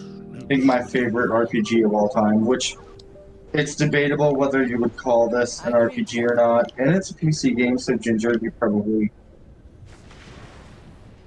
The original Deus Ex. It's an interesting game, but I don't know if I remember playing through it, and like the whole like your legs getting shot off and everything like that. I remember the whole thing. I don't really know if it was like the most amazing thing. I feel like System Shock 2 blows it away. System Shock 2 is more of an RPG than Deus Ex was, and I think I remember actually playing that game specifically because of System Shock 2, because I loved it so much, and I got into it, and I know I beat it, but I really like couldn't get into some of the later ones. I felt like they were kind of Yeah, no, you only played the first one, but the reason that I liked it so much is because like. You start out with your character and you get to build it however you want. And then you get dropped into an area and it's like, here's your end goal. There's 18 different ways that you can like complete this objective. Do you want to like sneak through vents and take an hour and a half? Then you can do that. Do you want to walk in guns blazing? You can do that. Do you want to bribe a guard and use like charisma to get your way through it? You can do that too. Like, it's a very, very open-ended game, and I remember the first time I played it, I walked into the first experience and was like, oh, like, there's multiple ways, like, well, there's no way that they do this for Harvest everyone. Harvest Moon was a good series, Majestic Bear, but quite honestly, if I could not recommend Harvest Moon to you like anymore. Like, although Harvest Moon was a great series for its time, it's seen better days. And Stardew Valley, which is kind of based on Harvest Moon. If you enjoyed Harvest Moon, if that was your kind of game, then Stardew Valley is everything that Harvest Moon ever was, with like, you know, like a cherry on top. Like it's the perfect representation of what Stardew Valley or what Harvest Moon was trying to accomplish. And it's actually, to this point, like, if you see a Harvest Moon game, I would just avoid it. Don't even buy Harvest Moon games anymore, because it's owned by a weird company that doesn't even like follow the original stuff. But Stardew Valley is amazing. Stardew Valley is amazing. So good. All right, let's boot it up and let's see what's on this real quick. I'm gonna pull it up on stream. Why not? Let's see what's on the GameCube. I'm in the Game Boy Advance. I haven't actually pulled this one up yet and played with it. I believe I can still pull up the Nintendo Switch, right? Everything should still be hooked up. No reason why not. I just need to grab the controllers. Earthbound is great, but Nintendo's been fucking us by not giving us a legitimate Mother 3. You just can't help yourself, can you? I'm sorry, I'm not used to being on screen. You're fired. Yeah, fired. You're fired. But, no, they haven't given us All legitimate. right, let's see what they've got on here. Number 3, So they have Fire Emblem, Game Boy Advanced, Super Mario Advanced with Super Mario Brothers 2 in Classic Arcade Mario, Super Mario World, Yoshi's Island, Metroid Fusion, that's a good one. So, oh, they do have Mario and Luigi Fusion. Superstar Saga. They do have it they on here. do? Nice. Yeah, And they Minish. have Fire Emblem too. They have Minish Cap for Zelda Minish Cap. They have the Mario Kart Super Circuit. I have no idea what Kururin is. They got Super Mario Bros. 3 Advanced, and they got WarioWare on here too. That's pretty good. That's a nice little selection, honestly, right off the start. They add more. They add more as time goes on. Yeah, they got Super Circuit as well. Let's see what they got on the regular Game Boy. I'm interested. This is the classic fatty. Let's see what they got on the Fat Boy. Do they have Link's Adventure? If they have Link's Adventure, I'm stoked.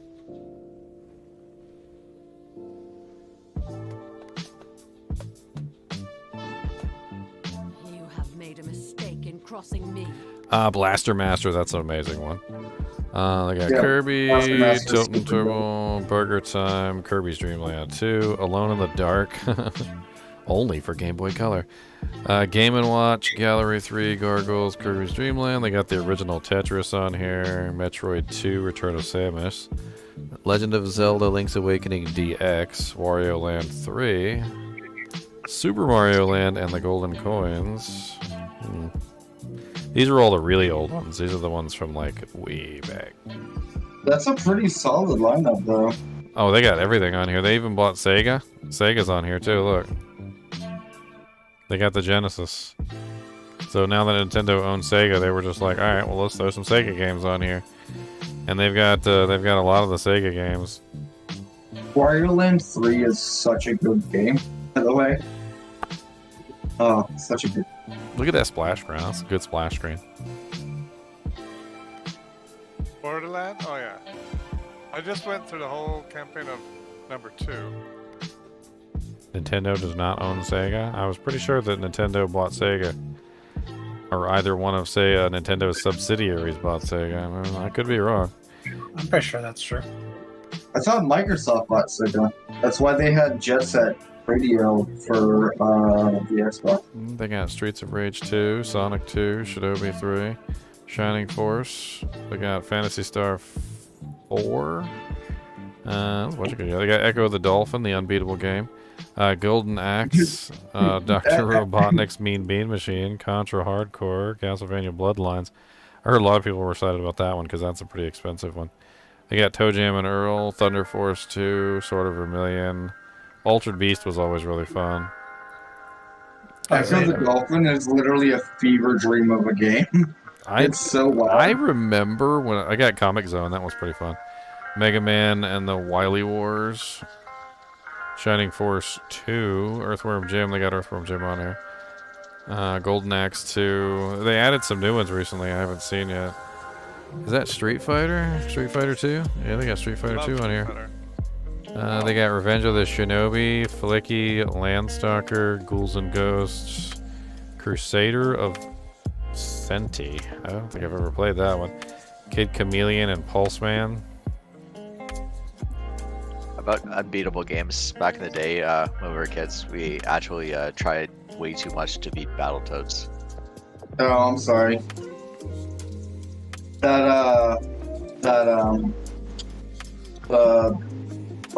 Like jet ski level, terrible. By the way, they recently re-released Metroid Prime on Nintendo Switch, and it's absolutely amazing. It's like one of the. Brings back some memories. It's like one of the best like remasters I've ever seen. Like if you enjoyed Metroid Prime, you like owe it to yourself at this point to go check out Metroid Prime Remastered because it's that good. How did you guys feel about Dread? Metroid Prime or The new Metroid game. I can't remember exactly. I know I played it on stream for a little bit, but I screwed it up badly, and unfortunately, it got not the greatest. I'm trying to think what I can think here. Like I didn't really get a full playthrough on it, so it was good for what I remember.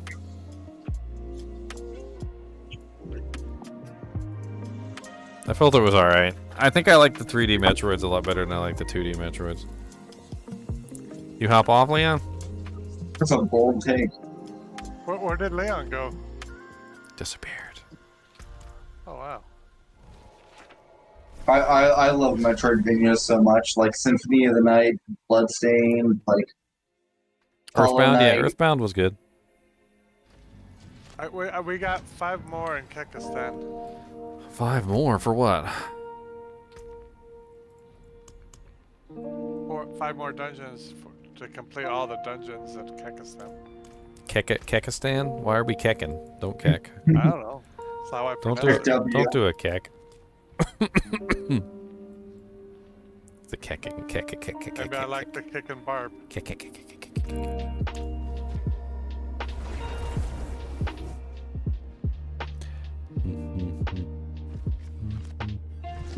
I think one problem I did have with Druid was the unkillable monster. I don't particularly like the unkillable monster dynamic.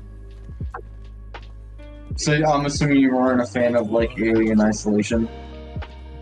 I mean, unkillable monsters are generally not my flavums. I like to be able to kill the monsters. I like to find a way to kill them anyway. I'd be like, I unloaded 17 shotgun shells in that fool and he ain't even blink.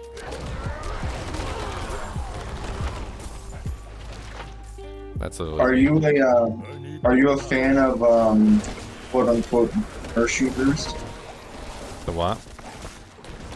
So they're like games that are generally based off of like the old school like Doom / Duke Nukem dynamic. I don't know if you've played any. Yeah, there's a Warhammer one those, that like there's a Warhammer one that came out recently that got a lot of like praise, which I think is pretty good. But if you like that style, I actually did a video on a kind of like a horror-esque kind of a game. Had some really cool kind of like heavy metal music. It's on the Nintendo Switch. I can't remember exactly what it is, but it wasn't too long ago. I did a live stream on it. It was one of my Saturday horror videos.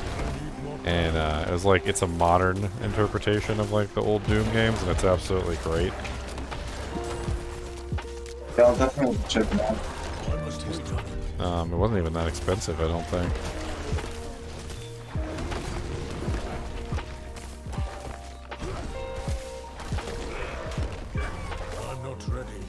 I love the old like goofy graphics, move around constantly. I'm pretty sure if I look at the Nintendo Switch, it was probably one of my last games played. It's called Nightmare Reaper. A really good one. Nightmare Reaper. Have you played Ultraco?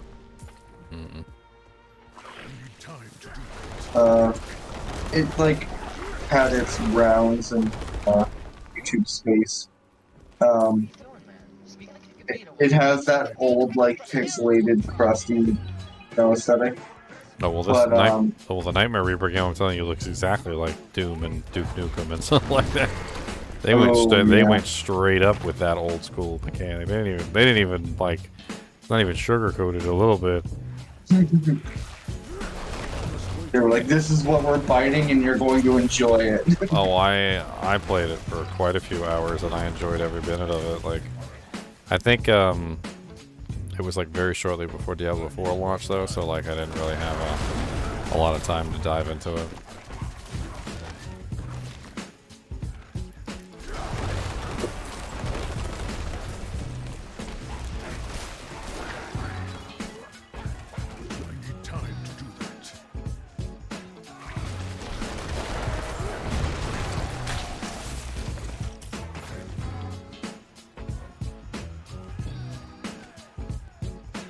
Another really good game that I actually enjoyed not too long ago is Everspace. I actually really got into Everspace for a while. Very good roguelike game. What's it about? I mean, basically, you're a space pilot, and you're kind of, I guess you're trying to like make money or whatever. I can't remember the exact purpose of the mission, but like you're traveling through space and you like find upgrades for your ship, and pirates are constantly trying to take your cargo, and And like usually you end up dying, but like whatever you end up collecting usually comes back with you in the form of currency. So like you get like re-uploaded into a new clone or something like that, and you try again. And you can purchase upgrades for your ship with the money, but like every single time you have to start from the beginning. So like it's a really cool kind of like a space shooter that also you know has like a permanence to it. So like you only get one try. Like if you die, that's it. Sometimes it's impossible. Like and apparently the fleet, like there's a fleet of like peacekeeping vessels or whatever, and they do not like you apparently, so they're constantly chasing you whenever you're out there. And so like you have like a time limit. Like you can't just stick in an area forever and farm. So like if you wait too long, eventually they show up and they try to kill you.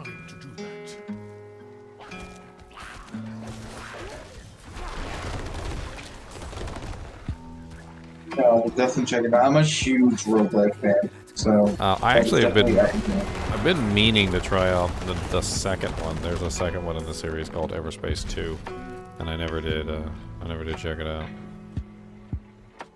I don't know if this is dating me through my age, but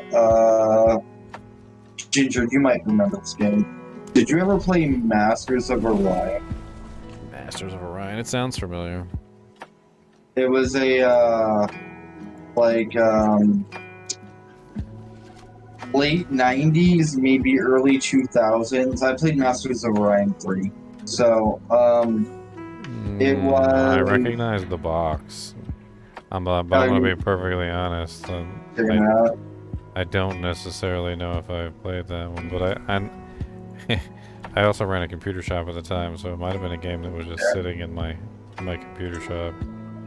It doesn't look like one that I played for any long period of time. If I did install it, I might have just like turned tail and ran. Yeah, it was one of those games where you need to it was like the 90s-esque, like this game is just hard for no reason, and the only way to get better at it is to like play it over and over again.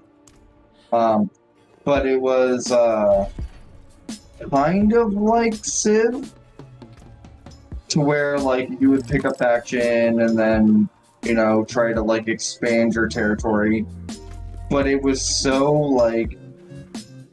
So speaking of cheaty. Speaking of Civilization, so there was a game that captured my attention for years, and I would come back to it every now and then, and I'd love to play it on stream sometime because it's just like mindlessly like amazing in terms of like what it's capable of. I can't even honestly believe that game is as old as it is. It was called Pax Imperia. And basically it was a space sim where you first they start you out in the coolest way. In Pax Imperia you literally start out by designing your race, your species, and you get to choose everything. Like you get to choose like whether or not you have like an alien race, or whether you have a whether you like can stand hot temperatures, whether you can stand cold temperatures. You can choose perks for your race, like you can choose whether or not you can like live in a vacuum, all sorts of crazy things like that. Like here's a screenshot of one of the things, like where you're literally choosing like anaerobic, subterranean, psychic, like predators, like aquatic, whether you live in the water.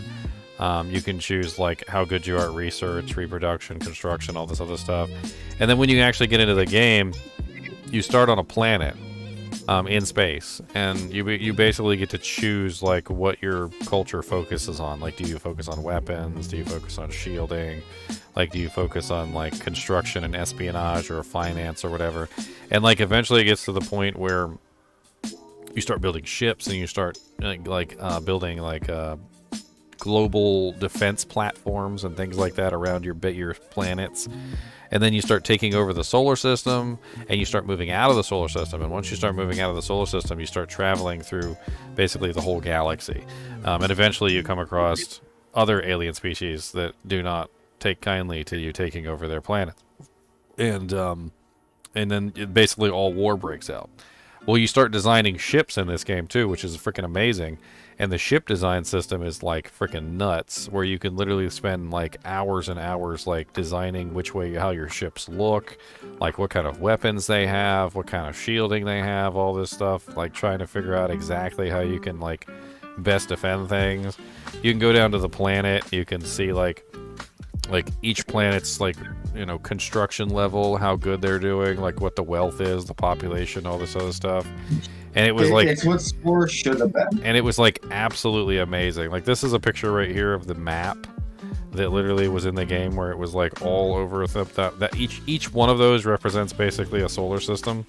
And each solar system, like you could set up like these big giant matches with the computers with like hundreds of solar systems and try and see who could take over like the whole solar system. And it was absolutely amazing. Like I would get lost in these games for like days at a time, like saving and pulling them back up and trying to figure out how to like get into things.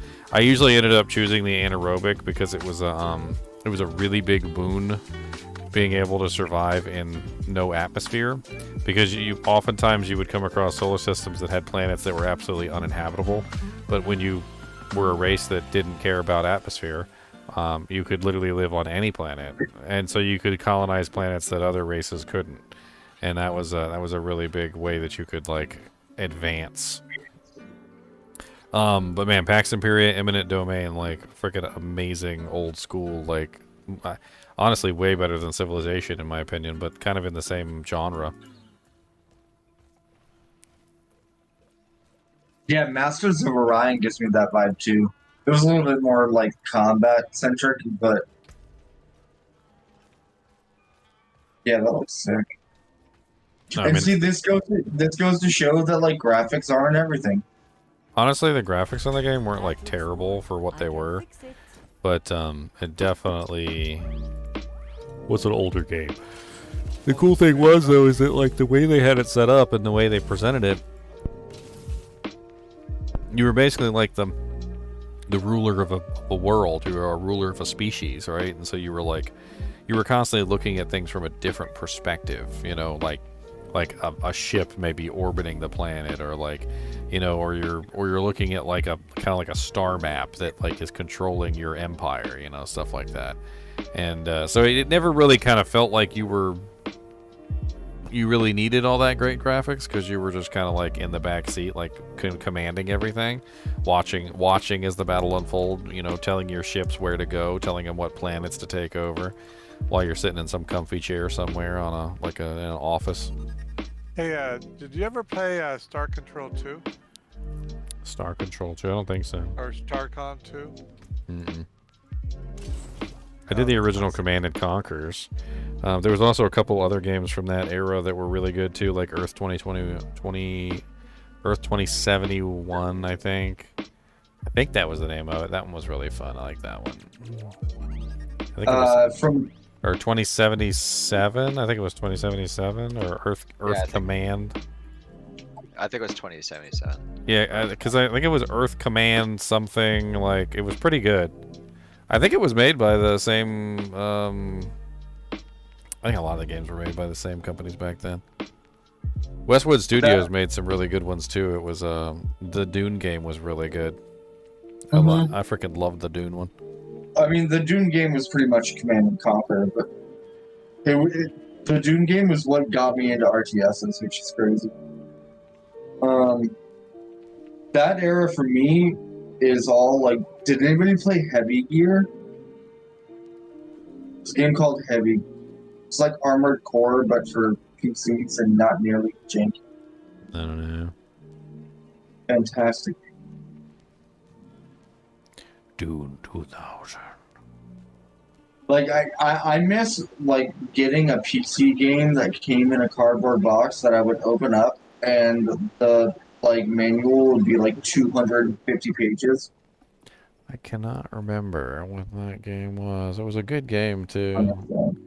I mean, I want to say it was just like Earth Command or something like that, but like, I don't even remember now. There was a lot of RTSs back in the old days, and honestly, a lot of them really good. Like Kingdoms was really good. Settlers, the Settlers one was pretty good too, I felt like. Did you ever play Majesty? Majesty. Yeah, I don't think so.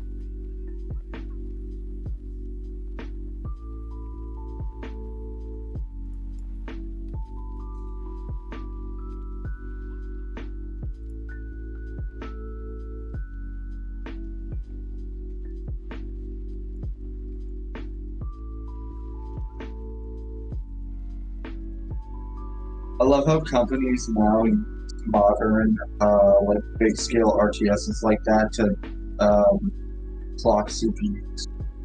Like Linus uses Anno 1449 to clock CPU stuff. Earth 2160, is that it? Looks familiar. Majestic, yes. Black and white. Black and white is so cool. I think it's Earth 2160. Oh, was a direct sequel to Earth 2150. Okay, so it might have been Earth 2150 that I played, or it might have been this one, Earth 2160. It looks very familiar. Yeah, I think that's it. That was a really fun one. I like that one.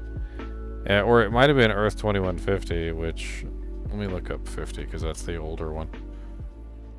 Oh yeah. Oh yeah. Earth 2150. That was it. That one was really fun. I liked playing that one. What was 2077 then? That's That's really familiar. I know 2077 sounds familiar too. It's this thing I definitely knew about back then. It was 2077 or 2070. I got Anno 2070. The Anno's been around for But that's 2011. Let me go back to the beginning of the list because I know this game was old.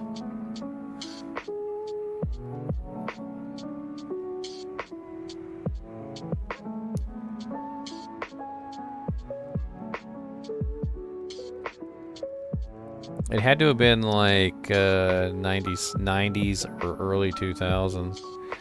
The Settlers games, there was a bunch of those. Those were actually kind of addictive to play.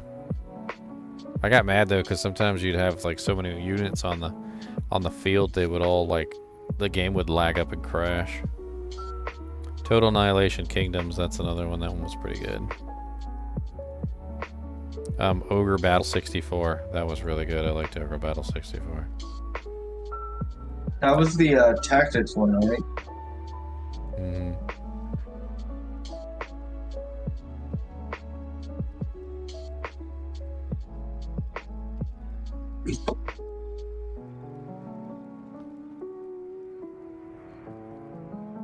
Mid to the 2000s now. 2002, Warcraft 3, Reign of Chaos. Were you ever a XCOM fan? I never really got into XCOM, no. I heard some people like those kind of games. Honestly, like, I see the XCOM kind of, like, gameplay style, and it looks very similar to some other games that I've played. I just never really got into that one. The XCOM style kind of reminds me of, like, what am I thinking of right off the top of my head? It's, Final Fantasy Tactics. Yeah, I could see that. Very much so, like Final Fantasy Tactics, kind of. I've played a lot of games like that. Well, you said Ogre Battle. That's what had my wheels spinning.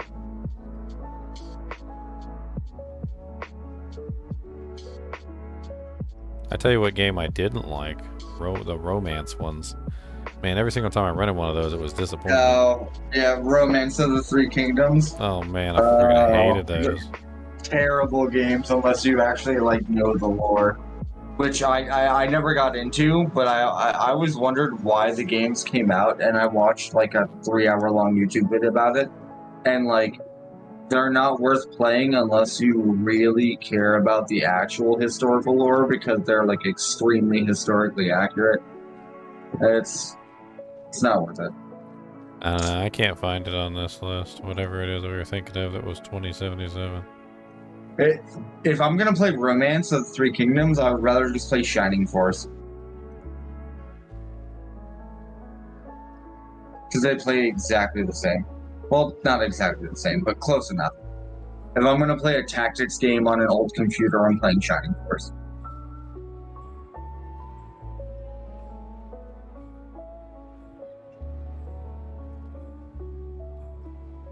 Best way or location you can get Penitent Greaves, you gotta go to World Tier 3, my buddy. World Tier 3 or higher, and they'll start dropping. I can't guarantee you're gonna get one, but... Start beating your head against the Nightmare Sigil wall.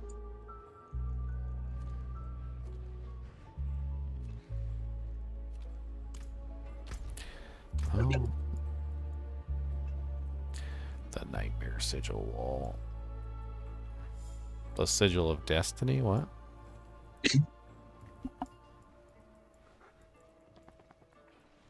I mean, hey, you could have streamer luck. You can get 6 legendaries in 6 hours. We did see that happen.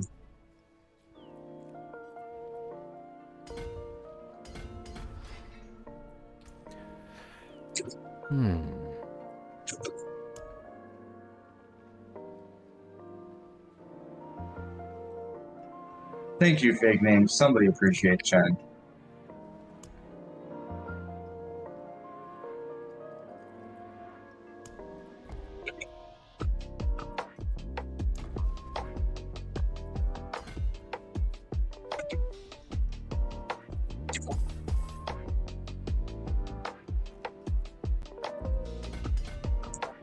Can I make it? That's the question. I sacrifice everything to get to it. Can I make it?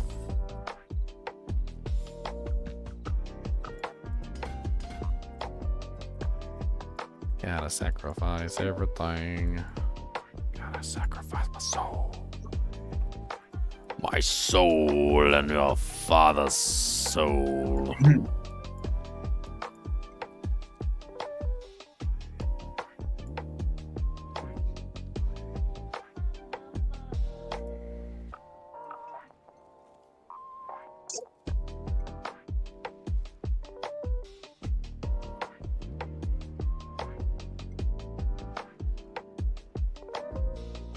How many can I save by avoiding this side of the tree? And would that buy me enough to reach my legendary node? I don't know.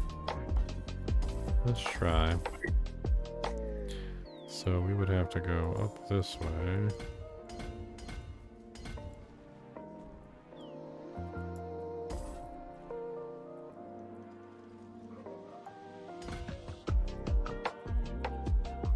Surprised we haven't seen the code.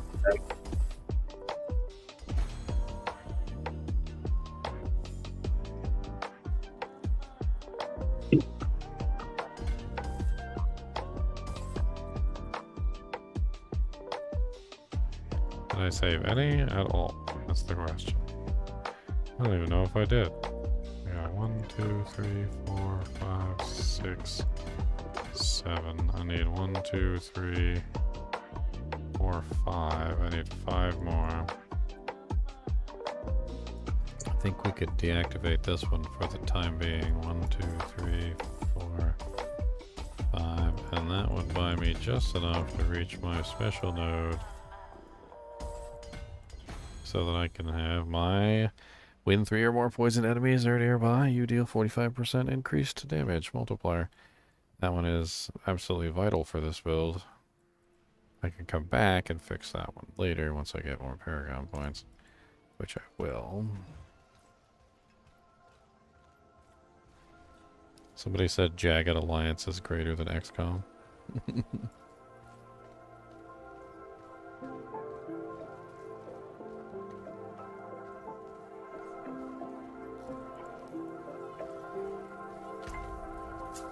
What are you doing, Xylor? Finishing a dungeon?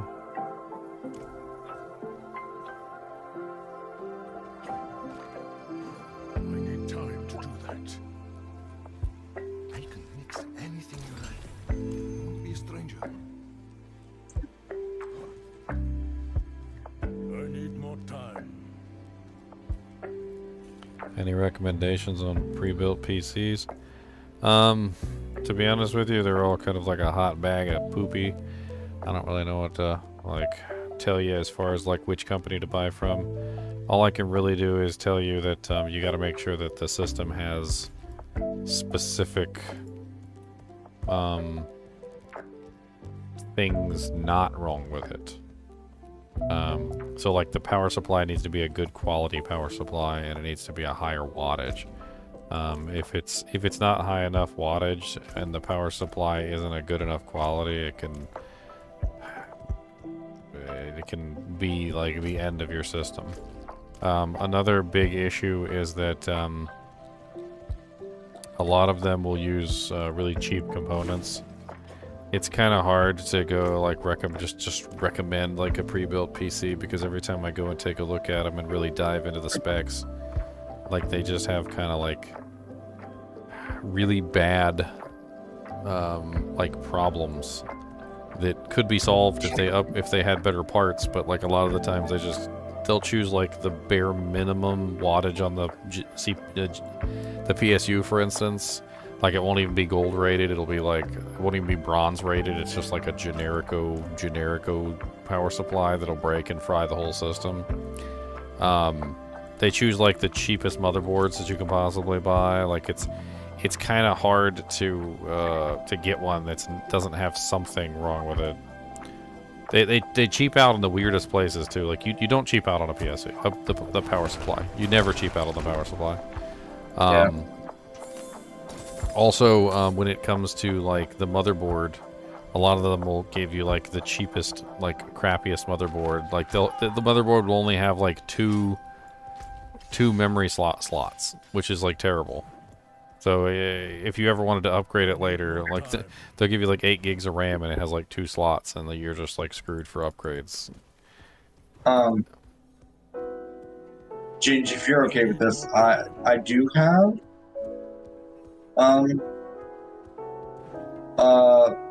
website that does pre-builds that are actually like fairly decent.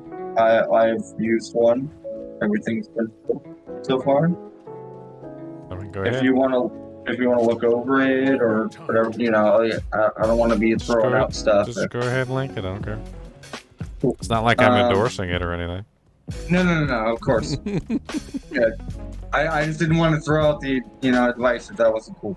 I mean, I'm giving more general advice. You're giving a link. What I'm trying to say is that it doesn't matter which company you buy from. You've got to make sure that like the minimum specifications are met, and this goes for all of them. Like there are like power supply calculators you can go on the internet for, and you can like put in all the components, and then you can check the power supply and see if they actually put a properly rated power supply in the system. So like if you see a system and it's got like a freaking RTX 4090 in it, and it's got like 32 gigabytes of RAM and an NVMe and all this other stuff, and then you see it's got like an 800 watt power supply, you can go look it up on the website, and you can be like, okay, these are the specs, and it's going to tell you need like an 1100 minimum power supply, and you're going to immediately know that the power supply that they have in the system is not sufficient to power the system properly. So you're going to avoid that. And it's a common problem among all of them. For some reason, they like to cheap out on the power supply. You never cheap out on the power supply. And we've had a couple people in the kinship too that have also bought pre-builts, and turns out that their entire issue, everything they had going on with the system, like it would black screen sometimes and all sorts of other stuff, it was the power supply was too low wattage. We got another power supply for them, they swapped it out, and sure enough, all their problems disappeared. The thing is, before you buy any pre-built, you look at the specs, and then you pull up each of those pieces individually, and you look at their price ranges, and you come to a conclusion as to why you're getting that computer for that price. So the problem with that is that most people who buy pre-builds are not knowledgeable about computers. If you're knowledgeable about computers, usually you just put them together yourself, because they're not really that hard to put together. If you're not knowledgeable about computers, then that's when you buy pre-builds. And pre-builds, it's basically like a catch-22. Like you're in a situation where you don't really know enough about computers to know that what you're buying isn't really the best piece of you know, the best thing on the market. And it's not just that it's not the best thing on the market, it's also number one, it's overpriced. Number two, it's often underpowered, and number three, it's often improperly built, which is it's very difficult for a person who doesn't know about computers to get all of those little tidbits of information. I think getting a computer is a lot easier when you have somebody else in your environment that knows computers, because they can guide you into getting all the pieces, like, you know, piece by piece, and then help you with cable management and all the things that seem very daunting at first, because you can't plug anything into a computer that's going to break it. Square pegs go into square holes. Like, for the most part, but there are some issues. There are some issues with stuff like that. Some things are compatible where they shouldn't be compatible, and like sometimes people plug things in while the system's on, and it's not hot swappable. Majestic Bear, though, I'm gonna tell you this is the easiest thing we can do. All right, on the Discord there is a channel. I'm pretty sure it's still there anyway. It says tech or something like that, or tech advice. Just post in there. We got a lot of people in the kinship who know about technology, my brother included. He's usually online, and me, and there's several other people, and we can probably come up with a pre-built for you that's not terrible, as long as you're not in like Abu Dhabi or something like that. make a Newegg cart and then screenshot it, and somebody's going to tell you, hey, this doesn't fit in this hole. Oh, people have broken it when they slotted it before, Jen. The problem is that there's a little notch, and a lot of the times people don't look at the notch and they just start jamming it in there and then like break the whole thing off the board. Like, if you put it in there correctly with the right notch spacing, it's fine. But like, I don't even think we're in this ballpark. He wants to buy a pre-build. He probably doesn't know how to put together the computer. Like, we don't even go down that route. Like, the best thing to do in that case is just find him a good pre-built. It's one of the reasons why I even sympathize with people for buying laptops, because I feel like a lot of the times, at least when you buy a laptop, it's put together mostly correct by the manufacturer, if not with some issues that can be fixed. But like, as long as you don't get a defective model, like, laptops tend to be easier, but they're just more expensive, and they're not really as powerful. But it's so much easier to not mess up a laptop than it is to mess up to not mess up a desktop. It's kind of weird, because you can take any power supply and put it in a desktop. It doesn't really matter. I mean, I had an issue with that myself. I was running a 1080, and I can't remember exactly what wattage power supply I had, but it was pretty high. And then I upgraded to a 3090, and it was working just fine. It was working just fine. It was actually working just fine. I had no issues. I was surprised. It was like I was right over the power limit. But then what happened was I upgraded my 3800 X to a 5800 X3D, and they're the same wattage chip. And according to the internet, they were the same power profile and everything. But as it turned out, the 5800 X3D, when it goes into its like hyper mode or whatever, it pulls more power. It's like a slightly higher wattage. I think it was like 115 versus like 119 or something. So I must have been just on the border. And as soon as the 5800 X3D came into the equation with the 3090, by the way, I had exceeded the power consumption that that particular system could output, and so my system would just black screen. I feel like pre-builds go in three ways. They either try to scout new users for computers, where they try to give them underpowered things way too much, or they try to go for the medium group, and they use tag words that will get you to buy the computer, but they give you a good CPU and a good graphics card, and then everything else in the tower is trash. You have no air management, the power supply is probably garbage, etc. The problem is that they cheap out on the components in very weird ways. So it's not just cheaping out on the motherboard. It's So you can cheap out on a motherboard and still get a decent motherboard, but they cheap out on the motherboard and then get you a motherboard that only has 2 memory sockets. Or they cheap out on the power supply to the point where the power supply isn't even sufficient to power the system that it's in. Or they cheap out by putting a regular hard drive in there. Like, there's certain things that you just don't cheap out on when it comes to computers. Regular hard drives are not like useful anymore. They're storage only nowadays. Like, that's what you use them for. You use them for storage, photo storage, or like video storage or something like that. But you don't use them for actual gaming or anything important. Not anymore. No. So like when you have a pre-built and it has a hard drive in it, it's you know automatically something's wrong because there's no solid state, there's no NVMe. Yeah. When you see a pre-built that has only 2 memory slots, you know they cheaped out on the motherboard way too much. When the power supply isn't gold rated, at least bronze rated, they cheaped out on the power supply too much. You check the wattage on the power supply, and this is where things get really iffy, because the wattage on the power supply is too low to even power the components that are inside the system. And it gets to the point where like they cheap out on things that they shouldn't cheap out on. Like if you're gonna put a cheap drive in the system, you don't put a hard drive, you just get a cheap NVMe. You don't get the top of the line, like what is it, Samsung, Evo 970 plus edition. No, you get the cheaper, like Wakazi. I'm just making a name up because it's usually how it goes. Like you get like the really cheap like Xingwang, NVMe that costs like half the price as the other one but still works just fine. You don't get like a dirt cheap power supply that has like no rating on it. Like if you're gonna cheap out, you get a bronze rated at the very least, and you make sure it's the wattage to cover your system. Like you can cheap out on systems, but the way they cheap out on systems oftentimes just compromises the system as a whole and makes them worthless.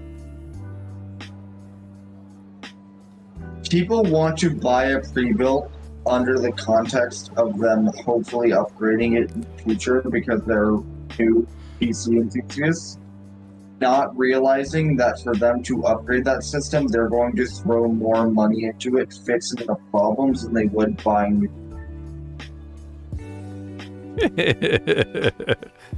I was just spinning in town and some random person came up and also started spinning.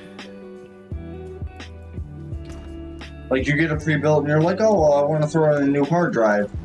And it's like, well, the motherboard that you got only has 1 NVMe slot, so have fun with that. Or I want to get a new graphics card and your power supply is only 600 watts. And you're like, oh, well, I need to upgrade that before I upgrade the graphics card. And, it's like buying a beater car. Jin said the thing gets me trying to fix broken parts. I have giant ogre hands. The funny thing is me and my brother have this saying. It's called the computer needs blood. The computer demands a sacrifice. We like every single time we work on a computer, somehow we always manage to cut our hand, and a little bit of blood like drips into the case or something like that. It's like almost like a demand. Like we can't not like cut our hands on something inside the case. There's always some kind of sharp metal object in there that slices us, and it's just a running joke because every single time you put your big old ogre hands in there, and like somehow it catches on something, and you're bleeding.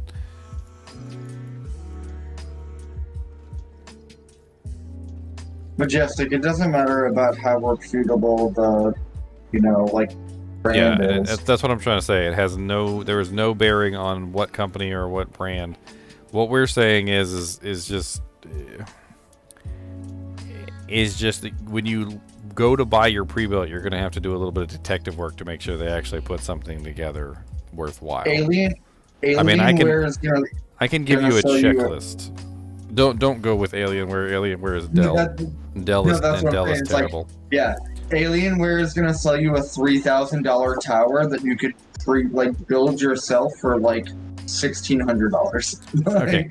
Now I'm gonna give you a checklist. You can screenshot it. Okay. I'm gonna write it in chat. Okay. So number 1, NVMe or SSD required. Okay, required. All right. If it has a hard drive, that's fine, as long as it has an NVMe or an SSD. Number 2, the operating system needs to be installed on the NVMe or SSD. Okay. Number 3, PSU must meet minimum requirements to run the system. Probably 1,000 watts or higher, and be at least bronze rated. All right. Number 4. 4 memory sockets. Let's write that out. 4 memory slots minimum. If the system has less than 4 memory sockets, don't even bother. Like if there's only 2 memory slots on the board, then that means they cheaped out on the board to the point where the board is probably the dirt cheapest garbage board that they could ever put in that system. And that is a very bad thing. You do not want the dirt cheapest garbage board that they can put in the system. And the easiest tell for that is literally whether or not it has 4 memory slots or not.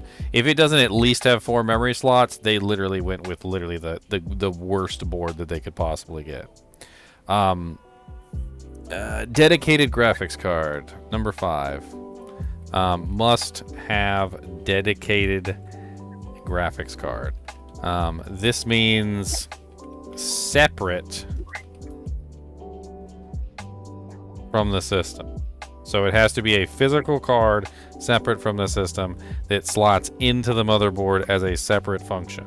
Brand names include NVIDIA and AMD, which used to be labeled ATI, which I think still uses the ATI moniker now these days. You want an NVIDIA or an AMD card. All right. I'm trying to think if there's anything else I missed. This is a personal opinion, so I'm gonna write opinion on this. USB 3.0. Opinion. Don't get water cooled. I don't think it's a good idea. Especially if you're not an enthusiast, especially if you're not willing to maintenance it and maintain it. I would not get water cooled. Just do air cooled. First off, it's going to cost you extra to get a water cooled system. And then on top of that, if you ever need to do maintenance on it, if you never need to fix it, if you never need to take a part out, if you never need to do anything, it's going to be next to impossible if that system is water cooled. Unless it's like an AIO, and even then you might end up causing a leak messing around with some of the cables and wires and stuff in there, which I just don't recommend it for someone who's not an enthusiast within the systems. And air cooled is perfectly fine. You just need to clean it every now and then. Like just get in the case and just dust it out. You can use a friggin' vacuum cleaner. That's what I usually do. I just put a vacuum cleaner on blow, and I just blow out all the dust, and I've never had any issues, not even once.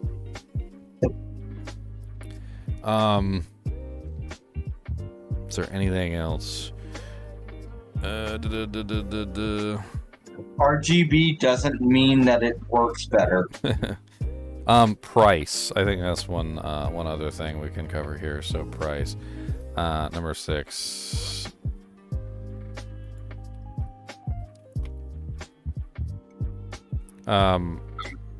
Price gouging. Let's put it that way. Make sure they aren't overcharging you for everything. You may not care about money. Maybe you just have millions of dollars, in which case send me some. But when it comes to price gouging, a lot of these companies will just overcharge you for everything. So a lot of the times I like to look up the components and see how much they actually cost and kind of put together a list and see like how much more expensive it is. It is going to be more expensive than building it yourself. It is. Okay. But it shouldn't be that much more expensive than what you're going to build yourself. Like you shouldn't be so ridiculously far past like the price of what it actually costs. Like if you look everything up and it ends up being $2,000, and then come to find out like what they're charging you is like $3,000, then that's just way too much of a markup at that point. Like they're charging you $1,000 to put the system together and install an operating system on it. It's insane. And they kind of, there's companies out there that do that. So. Oh, and if you do have a problem, watch a YouTube video before you touch anything. Intelligent Sean. New to the game, just started Druid. What should I look up to level, or can I get carried? They pretty much disabled getting carried, so you're gonna have to level up on your own, my friend. Druid is a very versatile and multi-phased class with all sorts of different like ways that you can build. I mean, you could be a melee, you can be a ranged, you can be a werewolf, you can be a werebear, you can be a friggin' companion druid, you can be like a werebear earth druid, a werewolf storm druid, a earth storm druid. Like, there's 1,000 different ways you can build the character. I mean, honestly, the best thing to do is just pick a skill and focus on it. I mean, like, look at your skill tree. You just look at your skill tree, find out what skill you want to build your character around, and be like, okay, I want to build my character around tornado, and then you just build your whole character around tornado, and it works pretty well.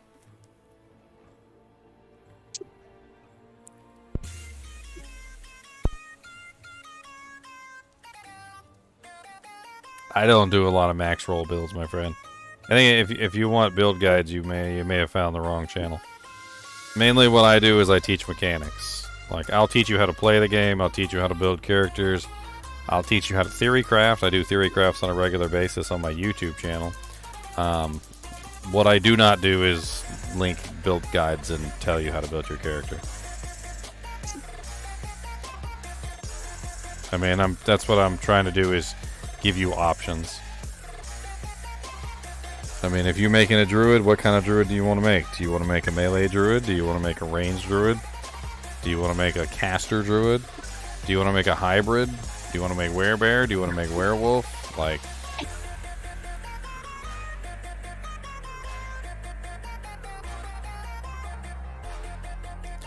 Never played since T2. I mean, quite honestly, you could really just pick just about anything and have fun with it. The basic skills are basically what you choose to build your resource. Your core skills right here are basically what you build your character around. These are defensive skills, which you use to defend yourself against dying. These are the companion skills, which are pretty amazing. I like the poison creeper, it's absolutely amazing. These over here are not really like core skills or basic skills, but they're more of like supplementary skills that can help you in how you build your character. I'm not entirely sure you could build entire characters around all of these, but some of them. And then you have your ultimates. Your ultimates are usually just like big massive attacks that are on long cooldowns. I mean, the druid is one of those classes where you really have to make a choice. Like what do you want to be? Like, do you want to be a werewolf? Then you can go with claw and shred. Do you want to be a werebear? Then you can go with maul and pulverize. There's lots of werebear abilities like debilitating roar, trample. On top of this, there's also a passive that allows you to switch back and forth between a werewolf and a werebear if you want to do like a quick shift, which is where you're constantly going back and forth between werebear and werewolf forms, you know, and doing your thing. That one's actually pretty neat, which basically involves you having maybe like claw as your main ability and then pulverize as your secondary ability, or back and vice versa. On top of that, there's a bunch of uniques in the game which can do some pretty crazy things, like turn like an earth skill into a werebear skill. Like right now I'm using landslide, but it turned it into a werebear skill, so now I'm a big giant bear while I'm shooting rocks underneath people's anuses, which is always kind of fun. I mean, there's items that literally like make you be a bear all the time, which is pretty cool. There's also items that make you be a werewolf all the time. Like right now I'm wearing one, it's called Insatiable Fury, and whenever I'm outside of town I turn directly into a bear, because Insatiable Fury doesn't let me be anything else but a bear. That's how the item works. And when I use my human form skill, I turn back into a human.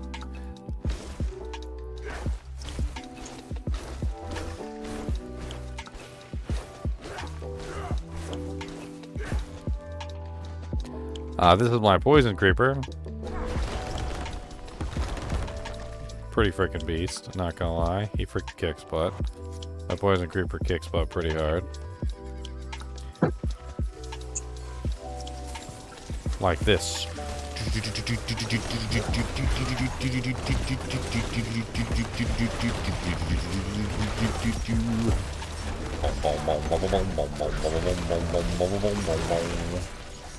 digga digga digga digga digga bop. Diggity biggity big bop. Yes, that's my battle song. Spoon. The tick reference, nice.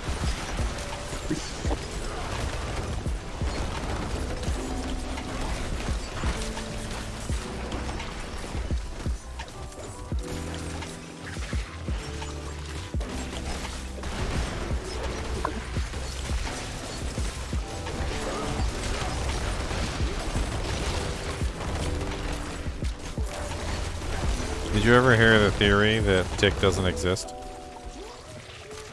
Yeah. What? Yeah. You have? Yeah. I don't even know if you know the theory I'm talking about. Please enlighten me, because the one that I'm thinking of is like the Mandela. So the Mothman, you know the Mothman in the show, right? The sidekick. So the basically the theory is that the reason why Tick is invincible is because he doesn't actually exist. So Mothman, or I can't remember if that was actually his name, but basically the theory is that Mothman is actually, or Arthur is a super powered individual that is actually psychically creating the Tick, unbeknownst even to himself. Basically, that the Tick is nothing more than a psychic projection of Arthur's. And that's why the Tick is infatuated with Arthur. Because basically he is his creation.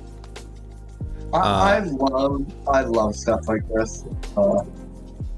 And it's very interesting to me because, like, it makes you, you know, like, think about the fact that, like, okay, why is the Tick overly infatuated with Arthur? Arthur doesn't have any powers, right? Or does he? Like, and why is the Tick actually indestructible? It seems like the Tick can never be damaged by anything. He's completely indestructible, which leads the idea that maybe the Tick isn't actually a real thing. He's not actually a real object, not something that can actually be hurt. And if he can't actually be hurt because he's not real, then that explains why he's basically indestructible. And his infatuation with Arthur is very strange too, especially considering that he is, like, completely super powerless. And I know Tick's stupid and everything, but, like, I think somewhere along the line what happened is Arthur actually has the power to do this and literally, like, creates him with his own mind. But he doesn't know that he's doing it. And out of, like, a desperate attempt to escape his own, like, you know, boring day job kind of a mentality.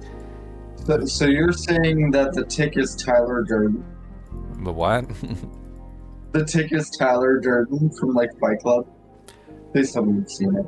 I've seen Fight Club. Well, I don't know the exact name of the people. I'm terrible with names. You talking about the one that Brad Pitt played? Yeah. I mean, I don't know, like, Tick's more stupid than that. But he's like a personification of the character. But different because powers are involved. I think that's fun. That's great. I think that, like, the Tick is, like, it was never meant to be taken seriously, so when you put it under a lens, it becomes a lot funnier.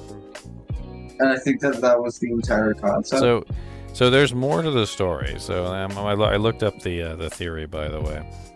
And what leveling method am I using to level up so fast? It's called no-lifing the game, Josh. So here we go. It says the tick has no memory of anything before he met Arthur. So this is another indication that he's a creation of Arthur's.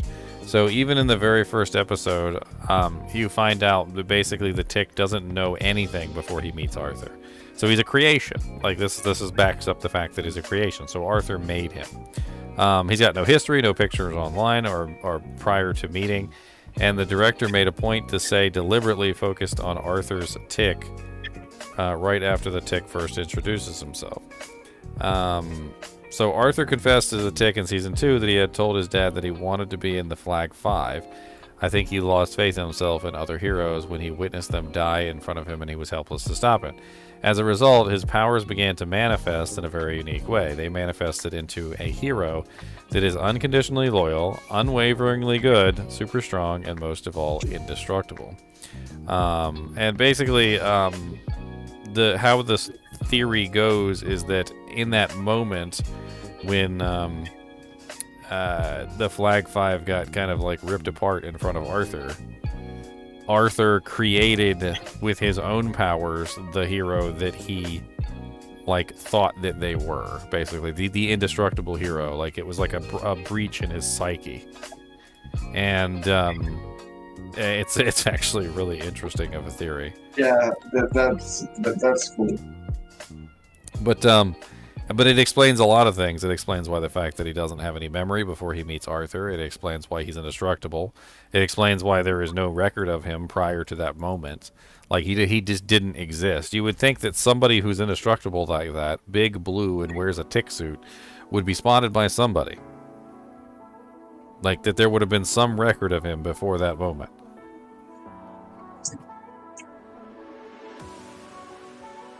It's pretty cool. I like thinking about the tick like that. I know it was just a funny like cartoon back in the day, but it's become so much more.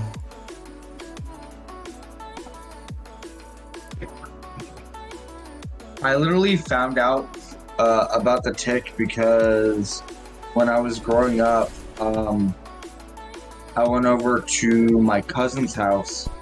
He had a computer like set up, and it was one of the first times that I ever actually had to play on a computer. And he had Thief the Dark Age.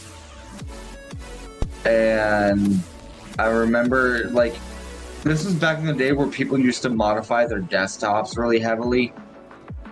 And he had a spoon as his cursor, and I was like, why do you have a spoon as your cursor? He was just like, click on something. And I clicked on it, and it was just like, and I was just like, what is that a reference to? And then he showed me an episode of The Tick, and then I got to play Thief for the first time. So anytime that I hear spoon, I'm immediately like, oh, The Tick? Yeah, like, I know The Tick. Like, that's so funny. Spoon. Yeah, for like some odd reason, The Tick is like inherently ingrained with computer knowledge for me. It's wow. Honestly, like you're talking about like a computer or like doojanks. There was this guy at work. His name was Lance, and when he was away from his computer, he left it unlocked, and they snuck on his computer and they changed out his entire theme on his computer to Lance Crackers. And every time he clicked on something, it would say Lance, like on the commercial. It was great. He also drove a Lancer, by the way. Oh, even better. Like, I know this is gonna sound really boomer of me, and I am completely okay with that. But if you are sitting in the chat right now, all 90 of you, and you have never experienced a LAN party, I am so sorry for you. LAN parties are fun. That's pretty much the same thing as couch co-op, though. Yeah, I feel like LAN parties were a little bit different because that was under the context of like online multiplayer for a lot of these games didn't really exist at the time. Oh no. Like, I know. I'm trying to explain it for the people in chat.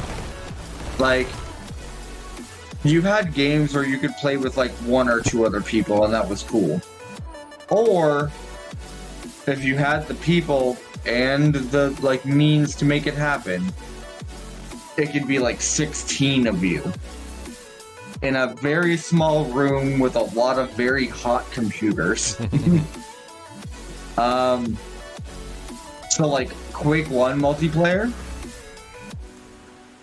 so much fun, so much fun, so dumb. Fodor But, said like- that he organized the largest LAN party in his state's history, had 400 people crammed into one cafeteria. Yeah, no, like LAN parties back in the day used to be crazy. Like, I remember the last LAN party that I ever did was for Halo 2. And we got 4 CRTVs. Cause you gotta remember, it wasn't like lugging like your tower and like a tiny monitor that weighs 2 pounds. It was like, I'm bringing either my tower or a console and like a CRTV that weighs like 70 pounds. Not literally, but hyperbole. 70-pound CRTs. No, I mean, they were heavy, but I'm using hyperbole here. But they were heavy and bulky and like, Not they were carrying, going not in your carrying trunk. those to the LAN. You know, like, Oh, what's up, Acrid Books? Hey, Ginger, missed the stream from about 2 p.m. CST until around 10:39. Love your content, always help out. Well, thank you, I appreciate it, man. 5 months, buddy. 5 months. I think you're like, well. I think you're 1 month away from getting your next badge. Ginger, have you ever seen that post of the LAN party where the guy's duct taped to the ceiling? Yeah, I was gonna talk. I was actually just about to say that. It's so good. Like, that's the most like 90s stuff I've ever seen. I love it. CRTs looked amazing, and I do kind of miss them a little bit. But like, you know what I don't miss? My eyeballs bleeding. Like, yeah. I remember I used to work at a office building, and at the office building they had CRTs. It was all CRTs. And then one day I came to work and they had swapped out all the CRTs to the LCDs, which was, you know, for them was a cost saving measure because LCDs were a lot less electricity at that particular time. So they weren't really trying to like help us out or anything. They just wanted to save money. But I remember I was always going home with a headache and like my eyes hurt. And I remember that day when I went home, like for the first time, my head didn't hurt and my eyes didn't hurt. And I realized that it was the freaking CRTs were doing it. Like staring at the CRTs all day long was just painful. Yeah.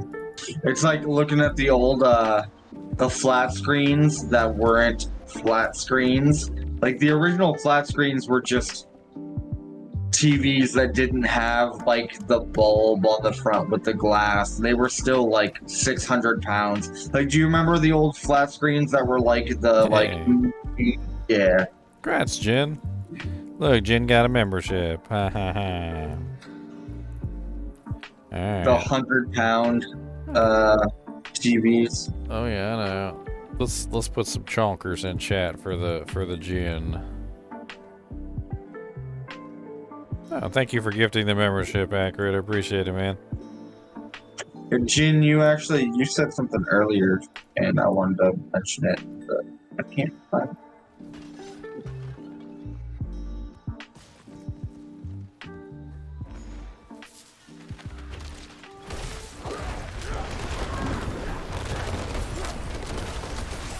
Yeah, it's so funny now because like how like crazy the vintage game market has gone. Like, there's a huge market for Sony TVs that used to be used for like surgical stuff, and they're like the most accurate CRTVs ever, and they sell for like $400 to $500 now, and it's for the people who like want to play like pixel accurate games on their CRTVs. It's crazy. I can't use those things anymore. They're just so big and they're so bulky and like, I mean, not only that, but like,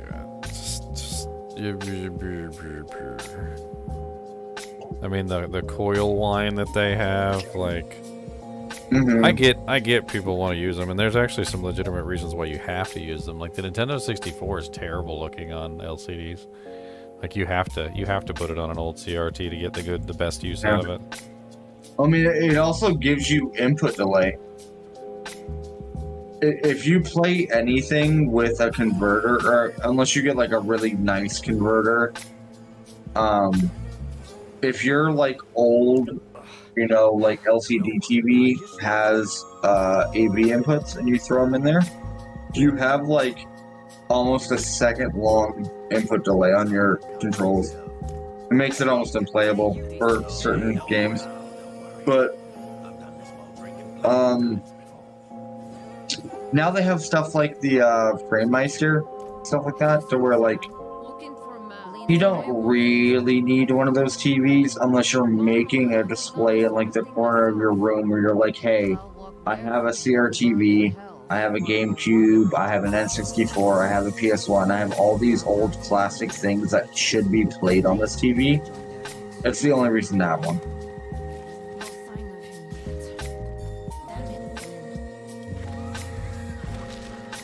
And now we have now we have 250 hertz 4K monitors. Crazy how technology is.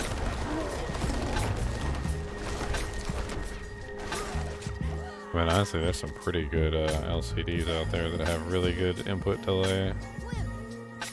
Like, I have, for the longest time, I used one that was like nearly the same as a CRT monitor.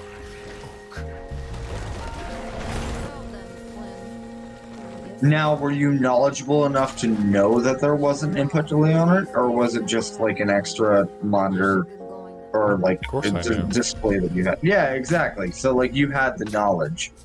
Like you gotta go to Blur. You gotta go to Blurbusters. You ever seen Blurbusters? It's a website. They have like a running list of like all the LCD monitors, you know, OLEDs, all everything that basically have ever been produced, TVs, all sorts of things, and they basically like they have like a test that they run, and they put a it's like a camera or something like that up to the screen, and then they run a series of tests through it, and they actually calculate out what the input delay is on the TVs and things like that, and they're able to figure out exactly what the input delay is, and the like. If you go through the list and actually pull it up, there's like some of them are just insanely fast. The one that I had was the VG24 or whatever Asus model. I can't remember. It's like VGQ something blah blah blah. It has a special feature called NVIDIA 3D technology built into it, which didn't really get a lot of use as far as 3D was concerned. But ironically, the 3D technology was used to mimic the strobing effect that CRT monitors use, which is why they're actually so good in as far as input lag is concerned.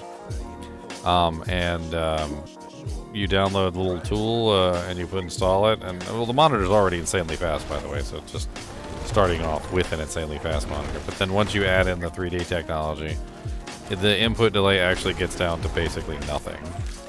I used that one for a really long time, but it's a 1080p monitor, and I wanted to move on to some bigger monitors and more higher resolution, especially for streaming, because I wanted to stream or at least upload videos in 4K, which I couldn't do unless I at least had a 4K monitor to record it on. But yeah, if you go to Blurbusters, there's a lot of good information about like input delay on monitors and like which ones have the best input delay. Most of the TVs are awful, but most TVs also technically have a game mode, which ruins the picture quality, but decreases the input delay rather dramatically. Like if you're ever gaming on your TV, I recommend that you take a look and see if your TV has a game mode, because if it has a game mode, you probably want to turn that on while you're using your Xbox or your PlayStation or whatever. Yeah.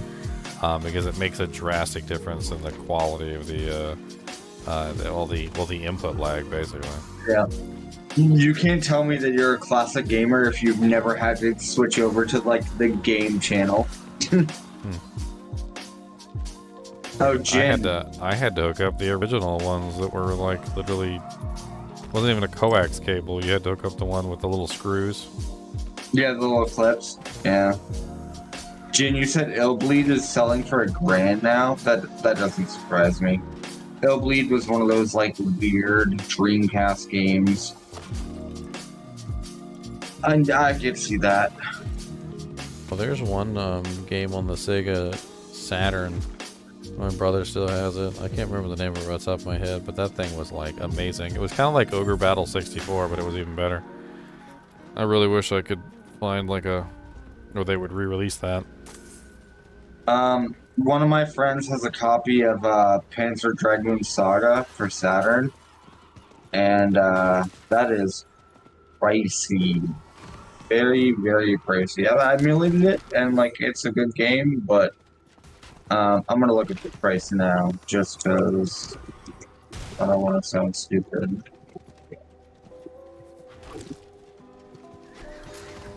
Collect a red mushroom. Where is it? I don't know. It's somewhere over there, and like the hand just goes really wide.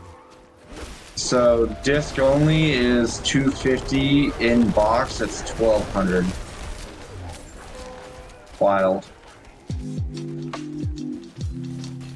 Box art's really pretty though. And by really pretty, I mean like 90s nightmare-inducing 3D polygon art. But Saturn actually had pretty good graphics. I think it comparatively to like the PS1, it was actually pretty good. Oh yeah, no, it looked way better, for sure. Saturn was a better, more powerful system overall. It actually was a lot more stable too. I never had any issues with that thing. Yeah, no, Dreamcast was really powerful, but unfortunately they just released that thing way too soon. Sega did a bunch of things that like messed up their money. The 32X never needed to exist. No, the all the add-ons and all that other stupid stuff. Yeah, it was really unnecessary. It was unnecessary. Yeah, 32X, Sega CD, all of those just shouldn't have existed. They didn't do as bad as Atari did. I mean, have you ever played a Jaguar? Atari had issues with copyright. Like they were the original ones that effed up the market in the first place. That was why they did so poorly. I don't think you can really even say anything about them because the whole entire game market collapsed because of them. Like it wasn't until Nintendo came with the NES that fixed it. They actually kind of like restored things to how they were. But Atari as a whole was like seen as basically a negative thing on the entire industry. And I don't even know if they had really kind of like cleared themselves of that stigma at that time.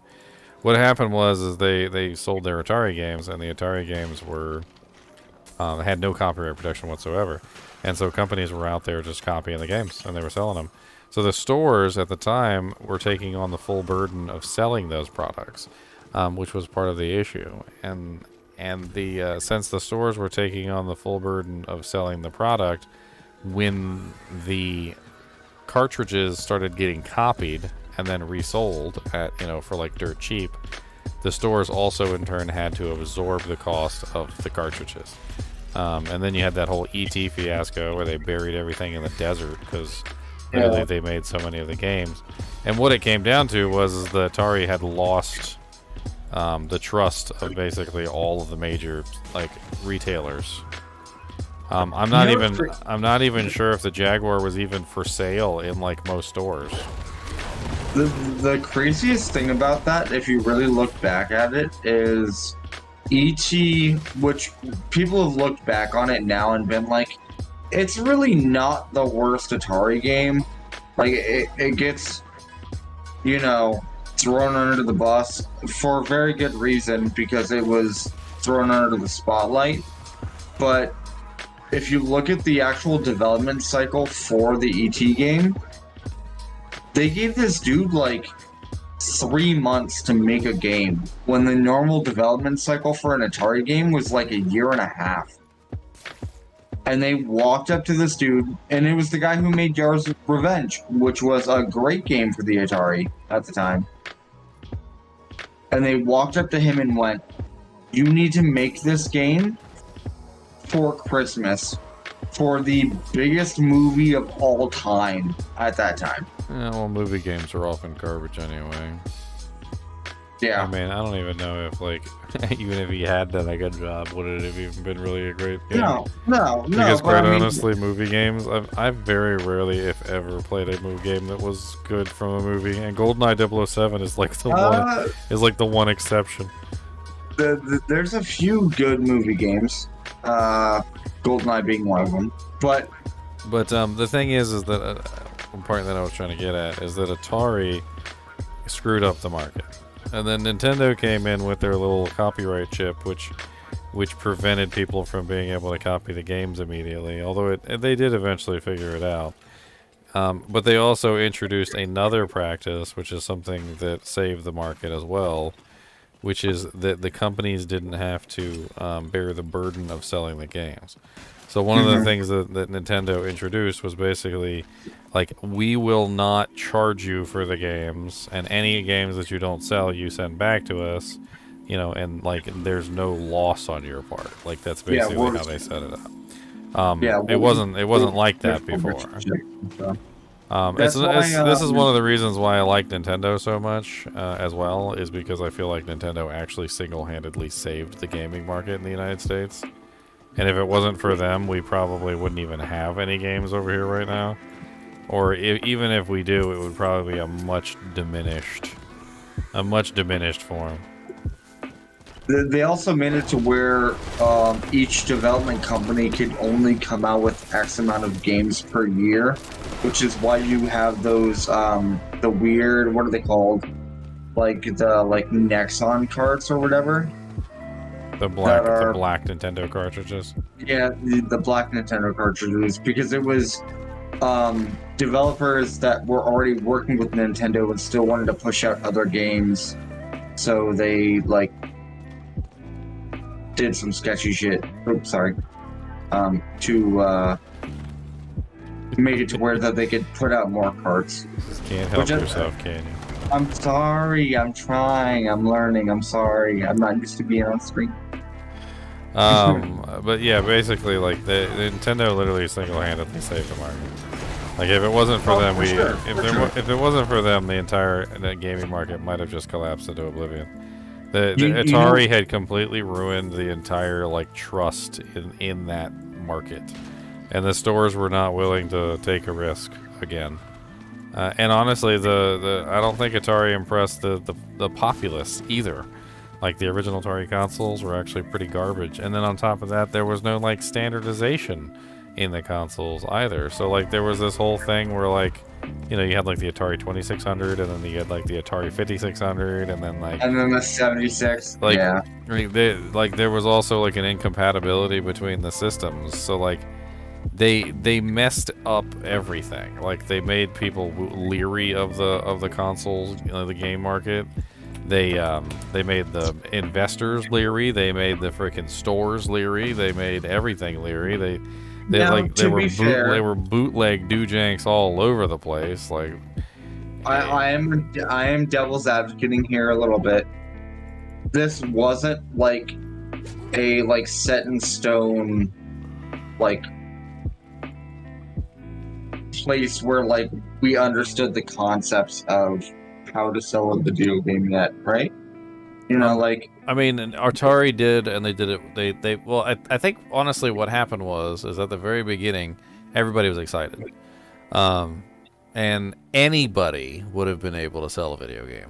Like anybody, yeah, like if you made a console and a game and you put it up on the market, everybody was excited. Everybody wanted to try it. Well, Atari put something out there, and they were excited, and they tried it, and it was terrible. And so they ruined it. They ruined it.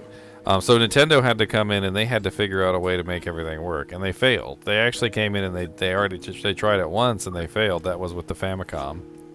The Famicom did not do well. People didn't like the way it looked. It didn't market well. They were gonna like basically fail entirely. And they took it away. They redesigned it, made it look more bland, like because the Famicom actually looks kind of cool.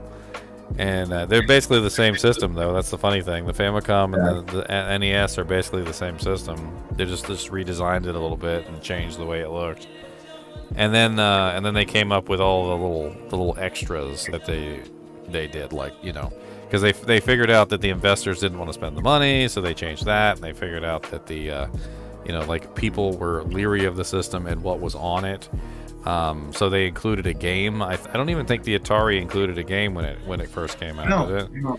Yeah, so that was another thing that they did, was they included a game, which was a standard practice that they had designed. The game inclusion, I guess, made it so that people, you know, like, felt like they got something more. And the game they included was pretty good too. You got Super Mario Brothers, you got Duck Hunt. They were both pretty good games. And they hit two different, like, gaming margins, if you really think about it. Like, you have a platformer, which is gonna be fine for anybody who wants to pick up a controller, and then you have a light gun game. The shooter. Which, by the way, I'm gonna blow you guys' mind here. For those of you who are unaware, maybe you played this game back in the day and you didn't know. The second controller on Duck Hunt controls the ducks. Really? Yes. Yeah. Did not know that. So if you wanted to mess with your, you know, your brother or whatever who was trying to shoot the ducks, you could grab the second controller and, like, move the ducks around and mess with them. You know what I think is the most hubris out of anything about this? So Nintendo saved the, like, video game landscape after Atari ran into the ground, right? And then what did Nintendo do right after? Make a million expensive peripherals that don't do anything for games. What are you talking about? Nintendo didn't really have a whole lot of peripherals. I mean, they had, like, the little jump mat, which was a fitness mat. I mean, that was the... I think I have that blanket here. They had the Power Glove, which was in the Wizard. Well, the Power Glove was just a glorified controller. They had this. They had this. I have the blanket, by the way. This is the blanket. It's the pad, and it was nothing but a glorified controller too. But it was for, like, fitness games. Okay, they had the Super Scope, which there's only I think 11 games for the Super Scope out of the entire SNES collection. But in their defense, look at how well the light gun was received. Like, Duck Hunt was amazing. It was fun. Like, everybody loved the light gun. So, I mean, at the end of the day, the light gun did very well, so it would make sense to expand upon that. And the Super Scope was literally just an expansion on the light gun, really. That's all it was. The Power Glove was genius. I don't care if it worked. I don't care if it was the biggest piece of garbage in the world. The Power Glove was genius because people freaking still to this day talk about the dang Power Glove. They lit up the whole world with that dang thing. It's so terrible to use, though.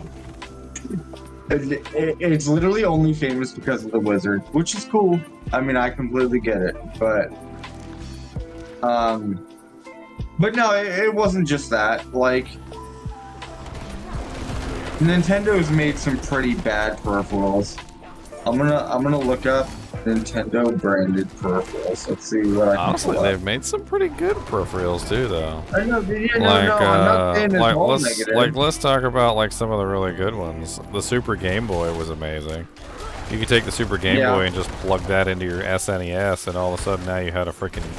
you could play all your Game Boy games on the Super Nintendo. The NES camera? The NES Advantage. I like the Game Boy camera. I thought that was cool. Yeah, no, that's what I'm saying. Like, I'm giving credit. The NES Advantage was really nice. That was, like, basically designed to be kind of like an arcade stick kind of, like, experience.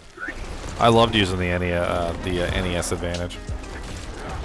There was magnifying glass lights. We're not gonna talk about all the mods for the Game Boy. There's a million of those. A lot of those were third party too. Like they weren't all. I don't think all those were any Super Nintendo specific.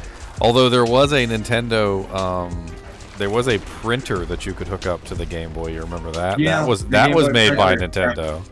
Yeah, and I printed out it. my Pokemon badge that I got all 150 at Pokemon. Blockbuster, Okay. Right? At Blockbuster. Yeah. No, I remember. What was it? Was it the camera or the printer? One of them. You could go to Blockbuster and they had a kiosk for it, and you could bring your Game Boy there and it would print things out for you. I think it was just like a Pokemon thing back in the day. Oh, I miss it. I mean, they had also they expanded upon the Super Game Boy, which is pretty cool because like I said, the GameCube had the Game Boy attachment on the bottom, which was pretty neat.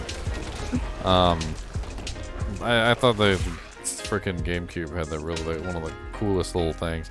Although you needed a CD to play it, which a lot of people lost that dang CD. Yeah. My GameCube still has both, which I hold on to that CD tightly. Although I think the GameCube did do a few weird things, what is it, Final Fantasy Crystal Chronicles? The GameCube was the superior console of that generation. It was more powerful than all the other consoles. It was more stable. That thing is built like a tank and does not break. Yes, I love my GameCube. Don't get me wrong, and there are a lot of amazing games on the GameCube.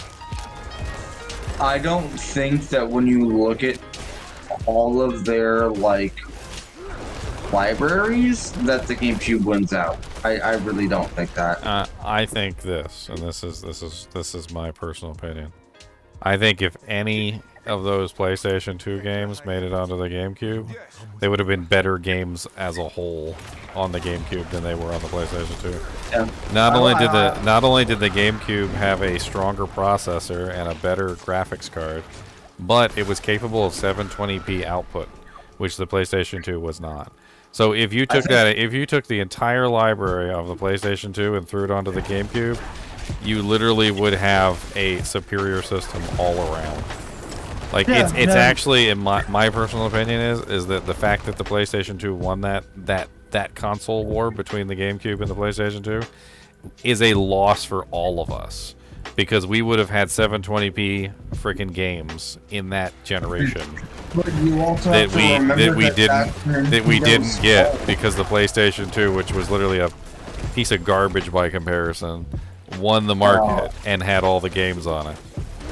I don't think that it was necessarily the fact that PS2 won the market, which it did. Also, I do think that GameCube had the better controller, unpopular opinion. But the GameCube controller was by far better than the PlayStation's. The triggers, I love that the triggers are real nice. The triggers are real nice. Yes, what are they called? Analog triggers. The analog triggers on the GameCube are amazing, and I loved them for racing games. Racing games in particular, like having the variable control on the racing games was absolutely insane. It absolutely changed the playing field, because you could actually instead of it just being on off, it was you could just like you were actually driving a car. Yeah, you had 10 stages of on and off. I still say to this day that the GameCube has the best triggers out of any controller I've ever seen. But we also need to be completely honest with ourselves and realize that the reason that the GameCube didn't have a lot of the games that it could have had was because Nintendo was being Nintendo, which Nintendo has always been Nintendo, and that's okay. They decided to use a smaller disc size, which goes back to exactly what we talked about at the beginning of this entire conversation, which is Sony was trying to push their media content. The reason why Nintendo had to go with a smaller disc is because if they went with DVDs, they would have had to have paid Sony huge royalties for using the DVD discs. Sony Yes. still owned the patent, and I'm pretty sure they still do own the patent. But it's probably dirt cheap at this particular point because nobody cares about DVDs. But at that particular time, DVDs were the bee's knees, and if they wanted to get access to the DVDs, they would have had to have paid Sony more money than anything in the entire freaking world. Like Sony was not going to give it to them. That's fine. So they were starved for storage space when it came to their games. The little mini DVDs were half the size. They would have just had a couple more discs. Like it wouldn't have really been that big of a deal. Yes, but that would have been on Nintendo's part. Any of those games could have gone to Nintendo, and they would have been cleared, and it would have been, oh, we have a 2-disc GameCube game, but Nintendo wasn't willing to do the production costs to make the extra discs to then I don't think that's it. Like if they had the people coming for the games, they would have figured it out. Like I'm sure they had a plan in place. I mean, I had several games on the GameCube that were multiple discs. I mean, also, and again, I love Nintendo. I have a Triforce tattoo. It's like, Nintendo.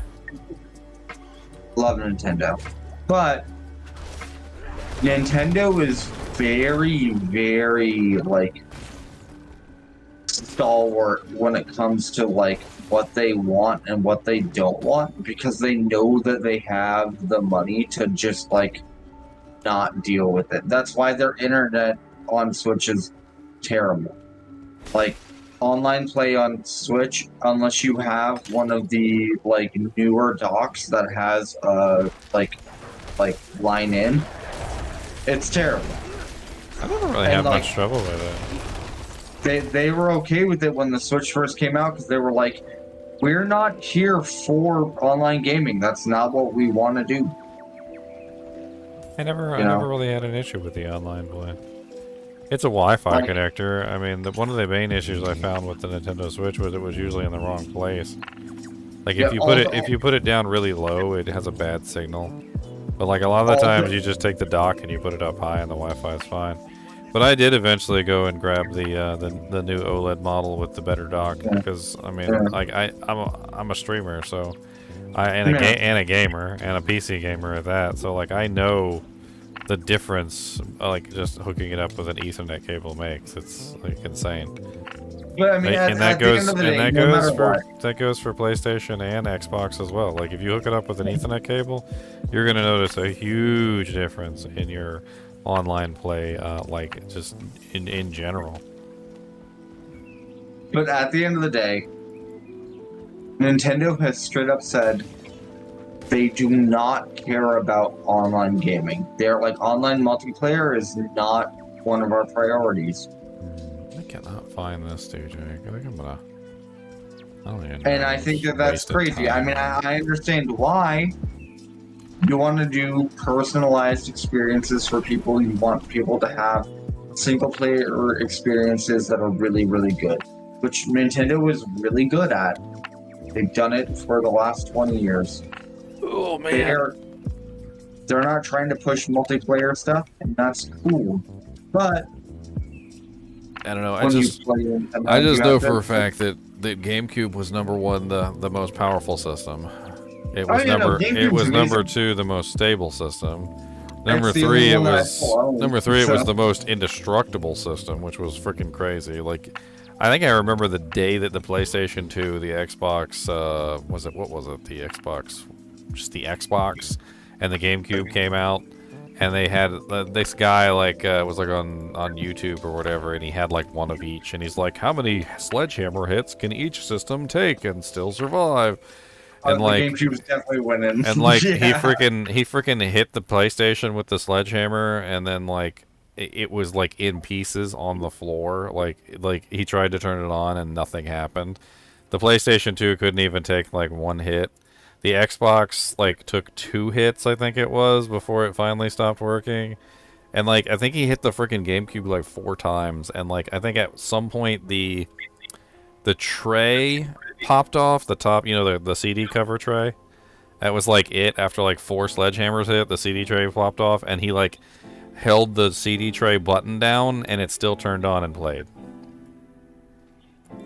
Like, not only were we talking about a system that was faster, more stable, and literally nearly indestructible, but it also had 720p output, which was insane.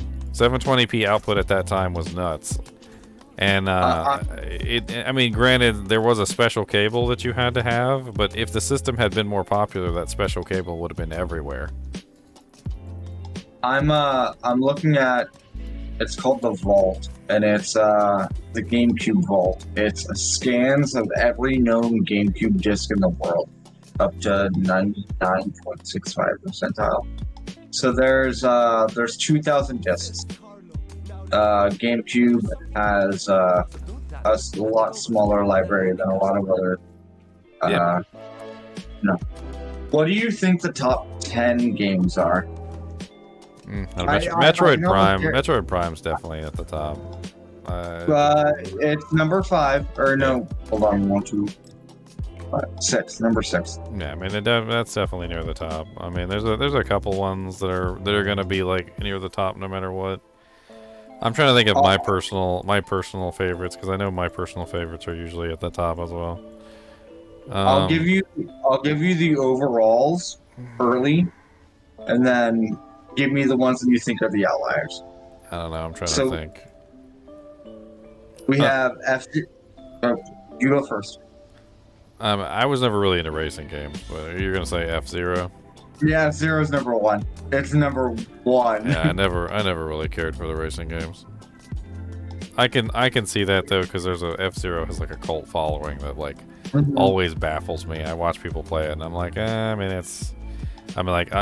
personally, I'd rather play Mario Kart. I agree. F-Zero is a try-hard game.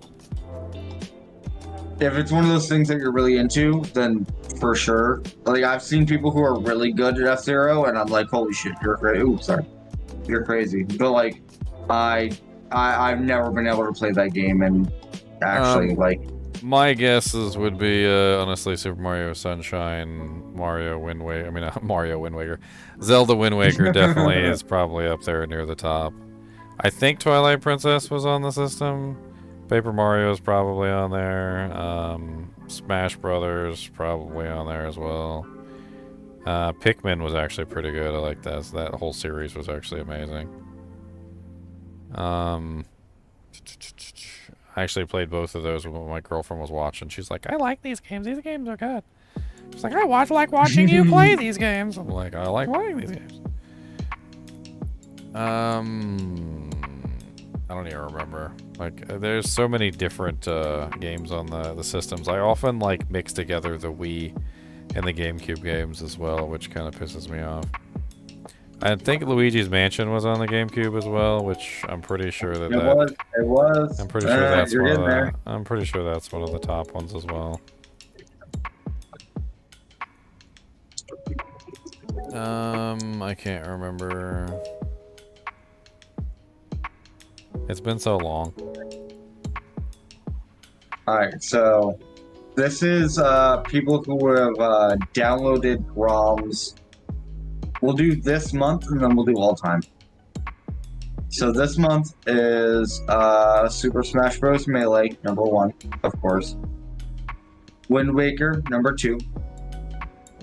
Mario Kart Double Dash is number 3, also not surprising. Which, Pikmin by the way, don't play Wind Waker on the frickin' GameCube. First off, you need that cable to play it in 720p, and you're not going to find it. Second, it's better to play it on the frickin', what is it, the Wii U? The Wii U has the HD edition, and the HD edition by far blows the frickin' GameCube version out of the water. Factual.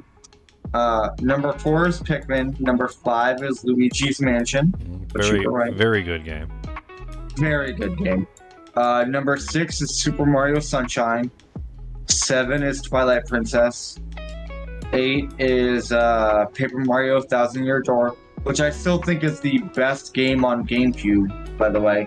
Paper Mario the 1000 Year Door, you said you were a Super Mario RPG fan. You should play 1000 Year Door, it's amazing. Very similar. Number 9 is Pikmin 2, and then number 10 is Mario Party 6. That was this month. Yeah, I mean that's pretty much exactly what I said. Yeah. Now all time is F-Zero is number 1. Resident Evil 4 is number 2. I never really got into the Resident Evil games. I had a couple of them on the GameCube. I never really could understand the appeal. Yeah. Melee is 3. Metroid Prime is 4. Wind Waker is 5. Thousand Year Door is 6. Double Dash is 7. Luigi's Mansion is 8. Beautiful Joe is 9, which Beautiful Joe is a great game. That one's been re-released on the Nintendo Switch. Fantastic game. If you haven't played it, play it. And then the last one is Mario Party 6. So there's a very consistent like top, I would say 50 for GameCube. And then after you hit 50, everything else gets like weirder and weirder. I mean, there's some outliers that were fun to play that I wouldn't necessarily say were in the top, but like some of the James Bond games like 007 Nightfire and stuff like that were actually kind of fun to play.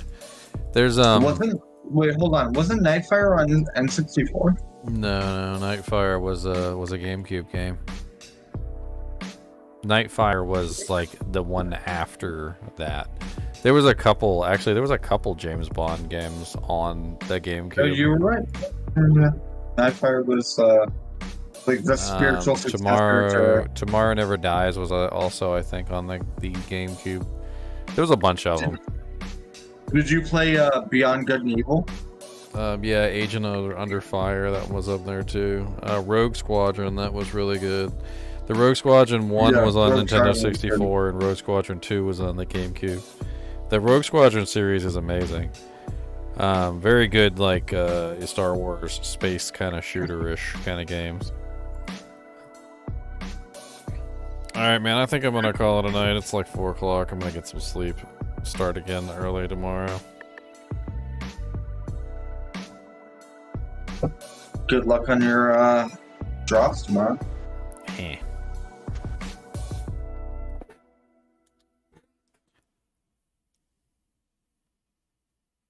Alright, guys and gals, it's been fun. I know that this stream's only been short, but actually I was streaming for like 12 and a half hours before this.